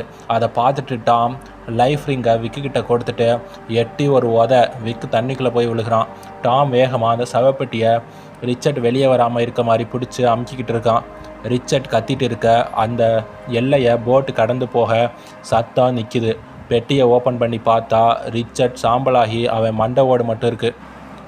டாம் போட்டை திருப்பிட்டு லைட்டை எடுத்துகிட்டு போய் விக்னு கத்த விக்கிட்ட இருந்து எந்த பதிலுமே வரல. டாம் வேகமாக வந்து ஃப்ளாரை தேடிட்டு இருக்க விக் எப்படியோ உயிர் தப்பிச்சு போட்டுக்குள்ளே வரான். நீங்கள் செத்து போயிட்டீங்கன்னு நினச்சேன் அப்படின்னு டாம் சொல்லிட்டு சிரிச்சிட்டு இருக்க, அந்த பெட்டியை திறந்து பார்த்தியான்னு விக் கேட்க, ஆமாம் அவன் எலும்பு கூட போயிட்டான்னு 2 பேரும் அவனை நக்கல் பண்ணி சிரிச்சிட்டு இருக்காங்க. ஹோட்டல் மேனேஜர் ஒருத்தனோட பெட்டியை கீழே எடுத்துகிட்டு வர அந்த பெட்டி கீழே விழுகுது. நான் தங்கினதில் இதுதான் மோசமான ஹோட்டல்னு அவன் கத்திட்டு இருக்க இந்த எபிசோடை முடிக்கிறாங்க. ரிச்சர்ட் வாரன் இறந்த அப்புறமா இந்த தீவோட சாபம் எல்லாம் நீங்கி மக்கள் எல்லோரும் சந்தோஷமாக இருக்காங்க. டூரிஸ்ட்டும் இந்த தீவுக்கு நிறையா பேர் வந்து மகிழ்ச்சியாக சுற்றி பார்த்துட்டு இருக்காங்க. டாம், பேட்ரிசியா, விக் 3 பேரும் பாரில் உட்காந்து ட்ரிங்க்ஸ் பண்ணிகிட்டு இருக்காங்க. டாம் சிரிச்ச முகத்தோடு உட்காந்துட்டு இருக்காரு. விக் பில் பே பண்ண போகிறாரு. இல்லை நான் பண்ணுறேன்னு டாம் சொல்ல, சரி அப்புறமா சந்திக்கலான்னு விக் கிளம்புறாரு. நான் என் பையன் எவனுக்காக பேஸ்பால் மேட்ச்சுக்கு டிக்கெட் வாங்கி வச்சுருக்கேன், அவன் ரொம்ப சந்தோஷப்பட போகிறான்னு டாம் பேட்ரிசியா கிட்ட சொல்லிகிட்டு இருக்காரு. எல்லா பிரச்சனையும் முடிஞ்சிருச்சு, இப்போ தான் நிம்மதியாக இருக்குன்னு பேட்ரிசியா சொல்கிறாங்க.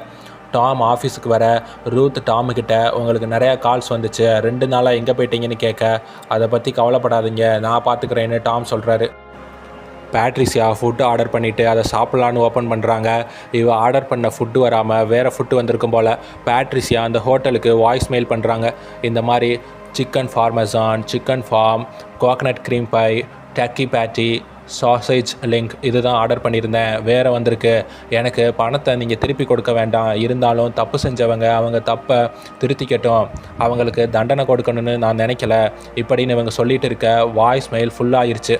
இதுக்கு மேலே எதையும் ரெக்கார்ட் பண்ண முடியாதுன்னு வர பேட்ரிசியா செம்ம டென்ஷன் ஆகுறாங்க. டாம் வீட்டுக்கு வந்து எவன் உனக்கு சாப்பாடு வாங்கிட்டு வந்திருக்கேன்னு கூப்பிட நான் உங்கள் ரூமில் இருக்க பெட்டியை ஓப்பன் பண்ணி அந்த ஃபோட்டோஸ்லாம் பார்த்துட்டேன். என் அம்மா நான் பிறந்த உடனே இறந்து போயிட்டாங்கன்னு எதுக்காக போய் சொன்னீங்கன்னு எவன் கேட்க, ஏன்னா நீ பிறந்ததுக்கு அப்புறமா அவளுக்கு ப்ரீக்ளாம்சியா காரணமாக பக்கவாதம் வந்துருச்சு. அதுக்கப்புறமா அது அவளோட மூளையையும் பாதிச்சுது.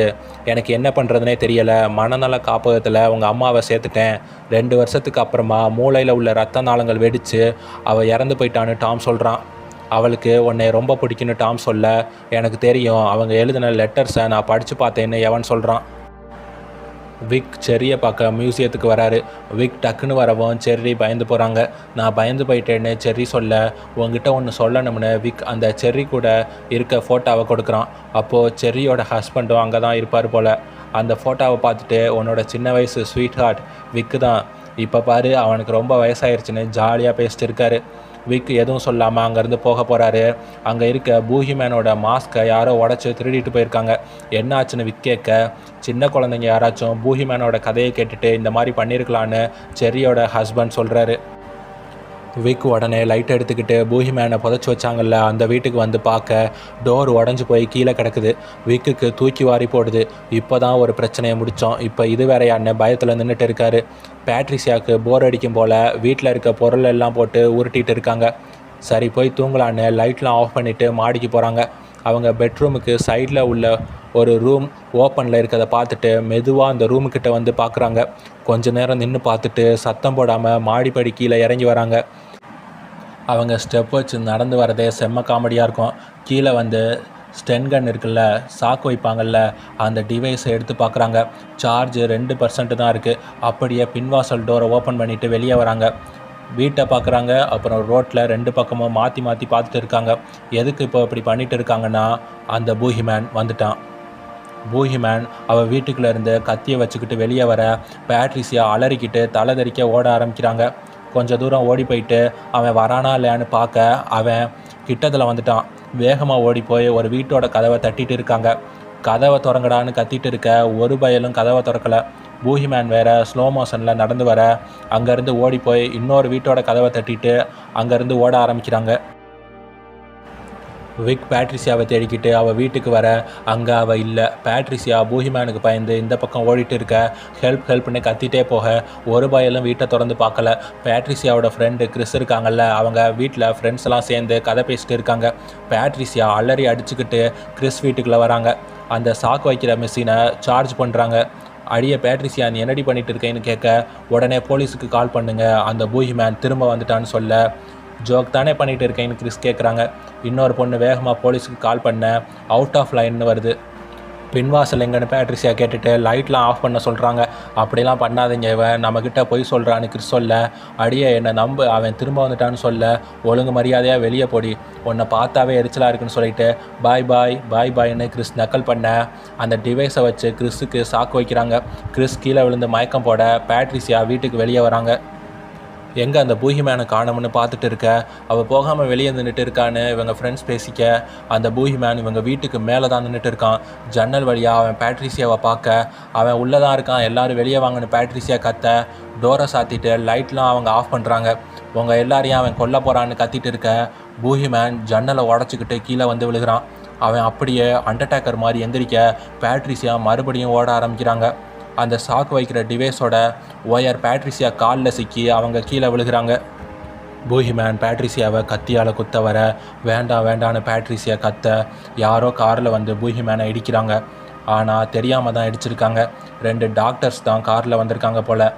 அவருக்கு ஒன்றும் ஆகலை, பல்ஸ் கரெக்டாக இருக்குன்னு பூஹிமேனுக்கே பல்ஸ் செக் பண்ணி பார்த்துட்டு இவகிட்ட வந்து சொல்லிகிட்டு இருக்காங்க.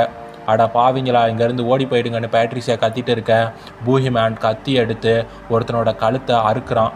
இதை பார்த்துட்டு இன்னொரு டாக்டர் அந்த பக்கமாக ஓட, பேட்ரிசியா இந்த பக்கமாக ஓட, பூஹிமேன் அப்படியே எந்திரிச்சு நடந்து வருவான் பாருங்க.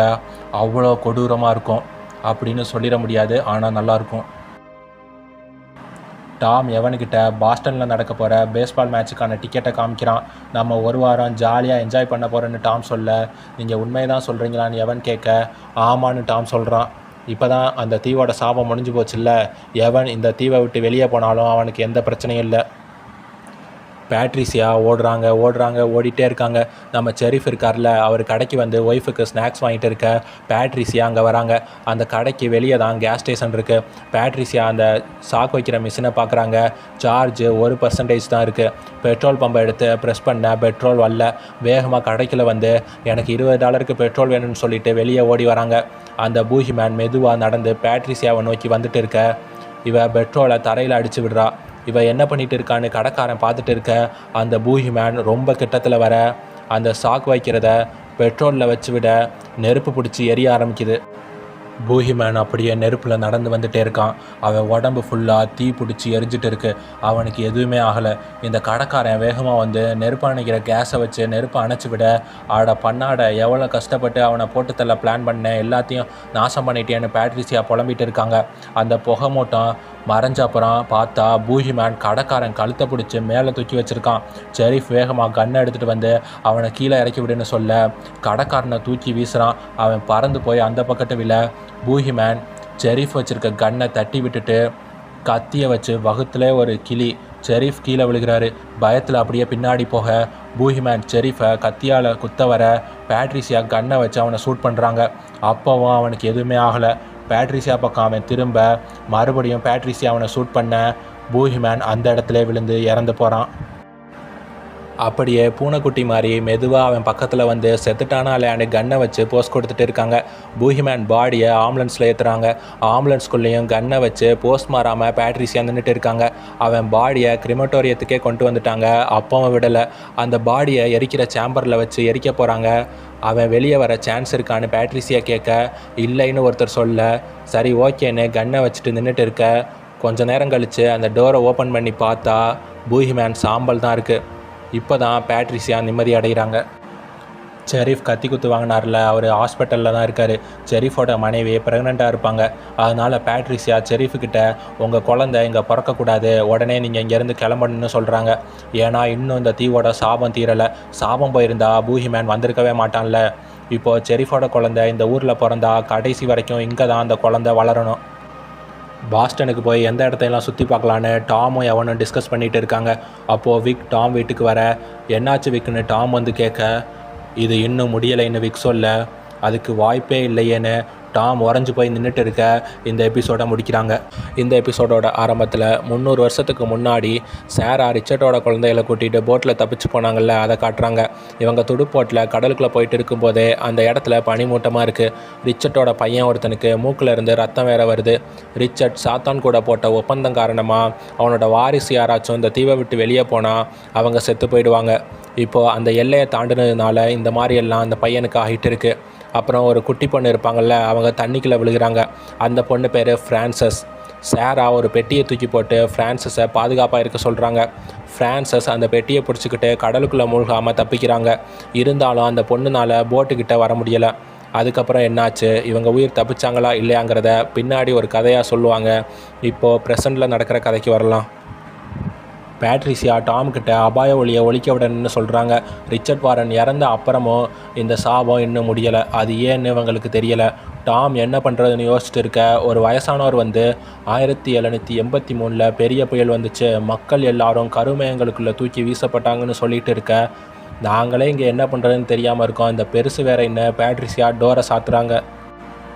1783 வந்த புயல் மாதிரியே ஒரு புயல் வரப்போது போல்.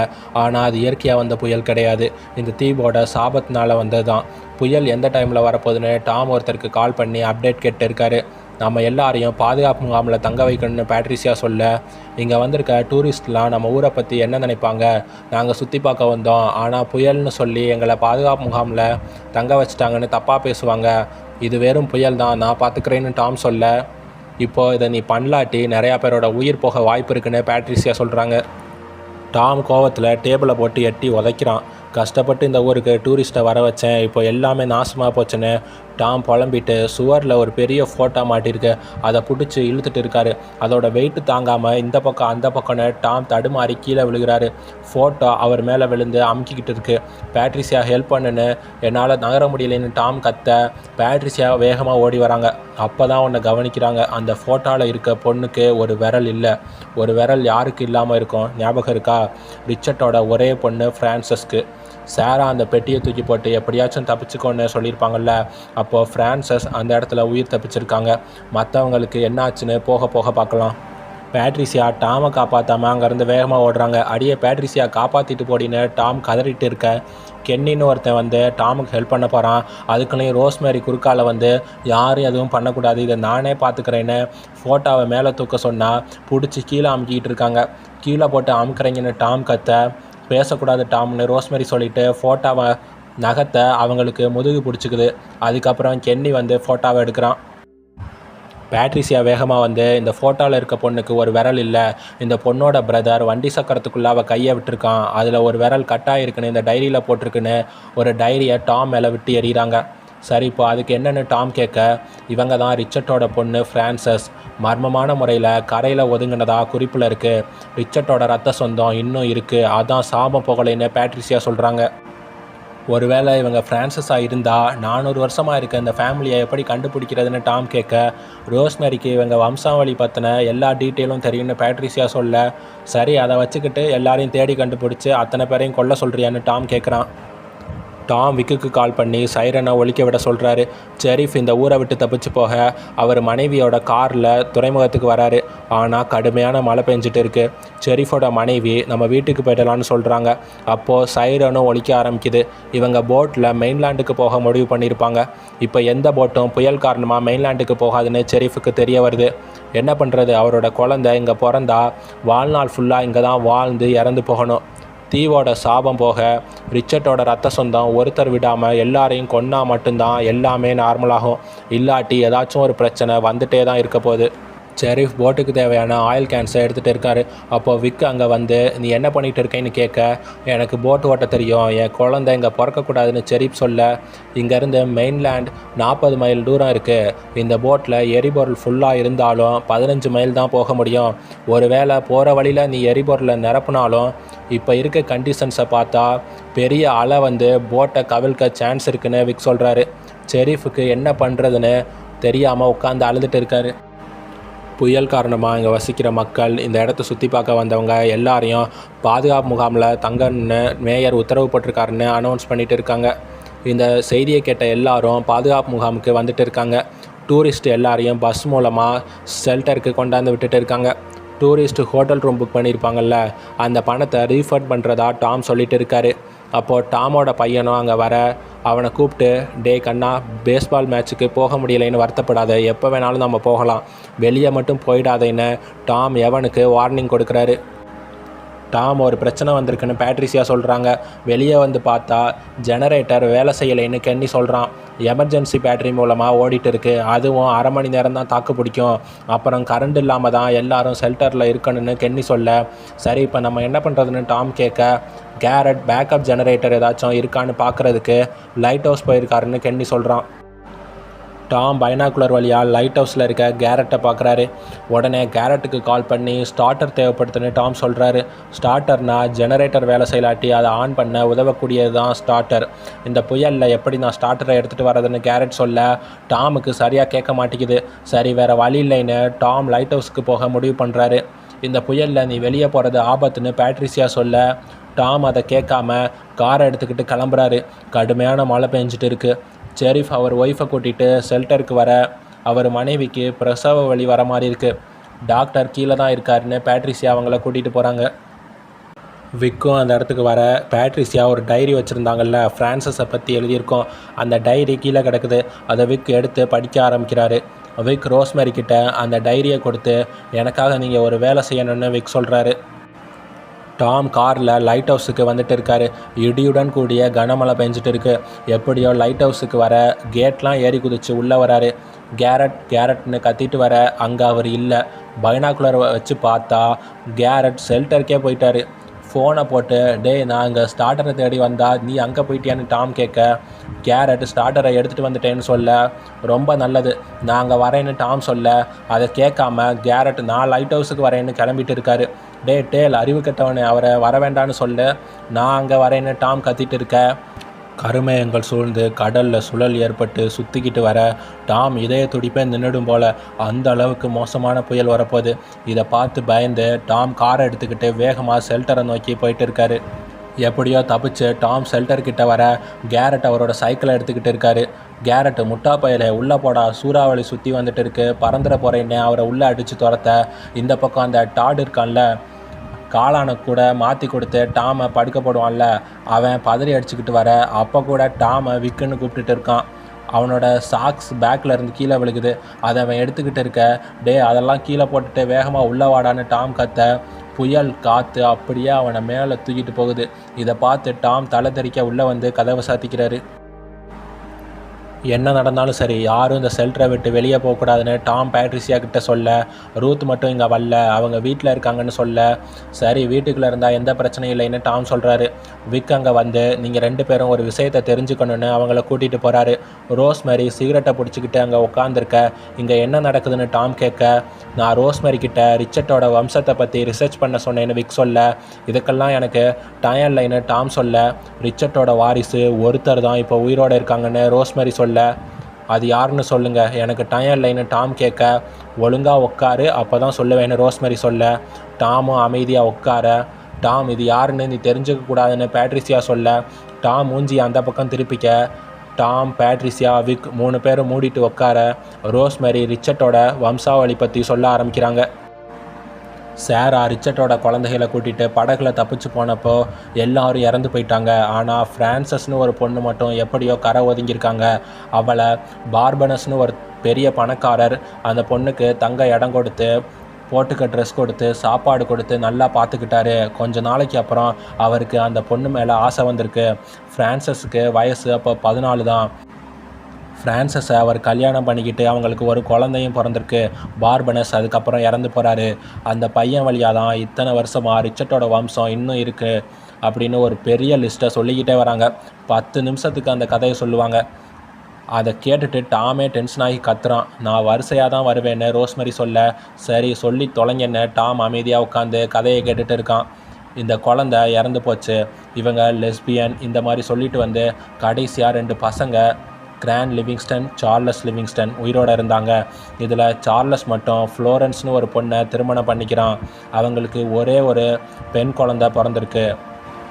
அந்த பொண்ணுக்கு கல்யாணம் ஆகலை, குழந்தையும் இல்லை. அந்த பொண்ணோட ஃபோட்டோவை காமிக்கிறாங்க. மிஸ் விட்டோஸ்பேன்னு நேம் போட்டிருக்கு. இவ்வளோ அழகான பொண்ணுக்கு கல்யாணம் ஆகலைன்னு சொல்கிறத என்னாலே நம்ப முடியலைன்னு ரோஸ்மேரி சொல்கிறாங்க. அப்படின்னா இவங்க மட்டும்தான் உயிரோடு இருக்கதான்னு டாம் கேட்க, ஆமான்னு சொல்லிட்டு அவங்க இப்போ இருக்க வயசான ஃபோட்டோவை எடுத்து காமிக்கிறாங்க. யாருன்னு பார்த்தா ரூத் லிவிங்ஸ்டன். ரூத்னு சொல்லிட்டு ஒரு பாட்டி இருப்பாங்கள்ல, அவங்க தான் அது. டாம் ஷாக்காகிறாரு. டாம், பேட்ரிசியா, விக் 3 பேரும் என்ன பண்ணுறதுன்னு டிஸ்கஸ் பண்ணுறாங்க. ரூத் நமக்கு பர்த்டே வந்தால் கேக்கெலாம் செஞ்சு கொடுப்பாங்க. உன்னோட பையனையும் அவங்க வீட்டில் எத்தனை நாள் வச்சு பார்த்துருப்பாங்க. கொஞ்சம் அதெல்லாம் நினச்சி பாருன்னு பேட்ரிசியா சொல்ல, இதை நம்ம முடிவுக்கு கொண்டு வரணும். உனக்கு வெளியே என்ன நடக்குதுன்னு தெரியாது. பயங்கரமான புயல் காற்று அடிச்சுக்கிட்டு இருக்கு. மக்களோட உயிர் ஆபத்தில் இருக்குன்னு டாம் சொல்ல, அவங்க பின்தலையில் துப்பாக்கி வச்சு ஷூட் பண்ணால் உயிர் உடனே போய்ட்டுன்னு விக் சொல்ல, அது காட்டு மிராண்டித்தனம்னு பேட்ரிசியா சொல்ல, இல்லை அது அவங்க இந்த ஊர் மக்களை காப்பாற்றுறதுக்கு பண்ண போகிற தியாகம். அவங்கள கொண்டுட்டா 300 வருஷம் சாபம் முடிஞ்சிடும், எல்லாரும் நிம்மதியாக வாழலான்னு விக் சொல்கிறாரு. நீங்கள் எதுவும் பண்ண வேண்டான்னு டாம் சொல்ல, அப்போ நீ என்ன பண்ண போகிறேன்னு பேட்ரிசியா கேட்க, டாம் எதுவும் சொல்லாமல் அங்கேருந்து கிளம்ப இந்த எபிசோடை முடிக்கிறாங்க. டாம் ரூத்தை கொல்றதுக்காக அவங்க வீட்டுக்கு வராரு. கதவை தட்டி பார்க்குறாரு, யாருமே வரல. டோர் ஓப்பனில் தான் இருக்குது. ஓப்பன் பண்ணிக்கிட்டு ரூத்னு கூப்பிட அங்கே யாருமே இருக்க மாதிரி தெரியலை. ரூத் பாட்டு கேட்டுட்டு இருக்காங்க. டாமை பார்த்துட்டு, நீ இங்கே என்ன பண்ணுற டாம்? என்னை ஷெல்டருக்கு கூட்டிகிட்டு போக வந்தியா? நான் போய் என் திங்ஸை பேக் பண்ணுறேன்னு ரூத் சொல்கிறாங்க. இல்லை வேண்டாம், ரோடு ஃபுல்லாக வெள்ளமாக இருக்குது, நம்ம இங்கேயே இருக்கலான்னு டாம் சொல்கிறாரு. இந்த பக்கம் பேட்ரிசியா 200 தண்ணி பாட்டில் 100 உணவு பொட்டலாம் இருக்குன்னு விக்கிக்கிட்ட சொல்கிறாங்க. மொத்தம் எத்தனை பேருன்னு விக்கேக்க 137 பேர் இருக்காங்கன்னு பேட்ரிசியா சொல்கிறாங்க. சரி குழந்தைங்க எப்படியும் கொஞ்சம் தான் சாப்பிடுவாங்க, பார்த்துக்கலான்னு விக் சொல்கிறாரு. எனக்கு முன்னாடி என் வேலையில் இருந்த ஒரு பொண்ணு இந்த ஷெல்டருக்குள்ளே ஒருபோதும் போயிடாதீங்கன்னு என்கிட்ட சொல்லியிருக்கான்னு ரோஸ்மரி சொல்ல, இப்போ இந்த கதை எல்லாம் நமக்கு தேவையில்லைன்னு பேட்ரிஷியா சொல்கிறாங்க. கூட்டம் அதிகமாக இருக்க இடத்துல பிரச்சனை வர வாய்ப்பு இருக்குது, அவங்க எல்லாரையும் அமைதியாக இருக்க வைக்கணும்னு விக் சொல்லிட்டு இருக்காரு.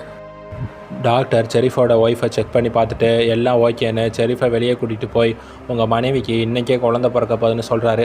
ஆனால் இன்னும் 7 வாரம் இருக்குன்னு செரிஃப் சொல்ல, எனக்கு நீங்கள் மெடிக்கல் காலேஜில் படித்ததே தெரியாதுன்னு டாக்டர் நக்கல் பண்ணிவிட்டு அங்கேருந்து கிளம்புறாரு. ரூத் டாமுக்கு டீ ரெடி பண்ணிகிட்டு இருக்காங்க.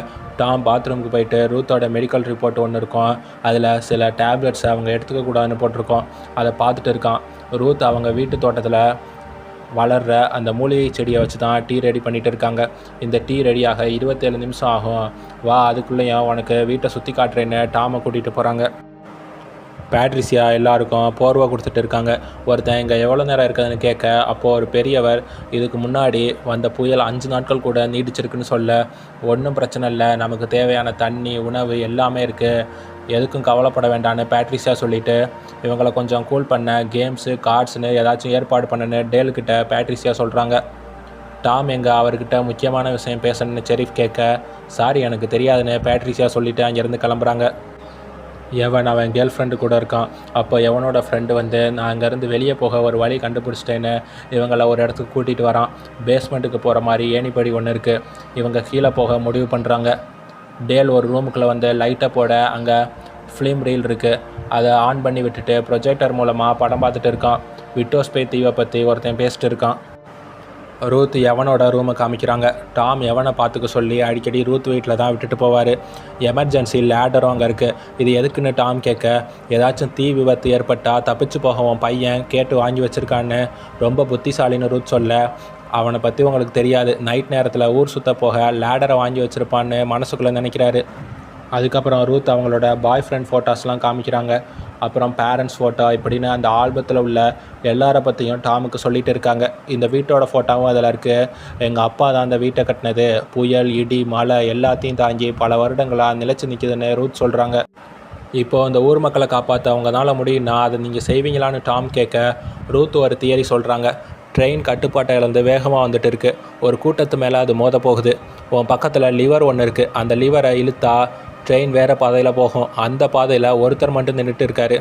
இப்போது நீ என்ன பண்ணுவ டாம்னு கேட்க, அந்த நிறையா பேரை காப்பாற்ற ஒருத்தரை கொல்றது தப்பு கிடையாதுன்னு டாம் சொல்ல, இல்லை நான் அதை பண்ண மாட்டேன், ஒருவேளை அந்த லிவரை பிடிச்சி இழுத்து ஒரு உயிரை நீ கொலை பண்ணுறதா அர்த்தம், இழுக்காமல் இருந்தால் நிறையா பேர் செத்து போவாங்க, ஆனால் அந்த நிறையா பேர் சாகிறதுக்கு நீ காரணம் கிடையாது, நீ அதை தேர்ந்தெடுக்கலை, நம்ம வாழ்க்கையில் நடக்கிற கெட்ட விஷயங்களை சில நேரங்களில் கட்டுப்படுத்த முடியாதுன்னு ரூத் சொல்கிறாங்க.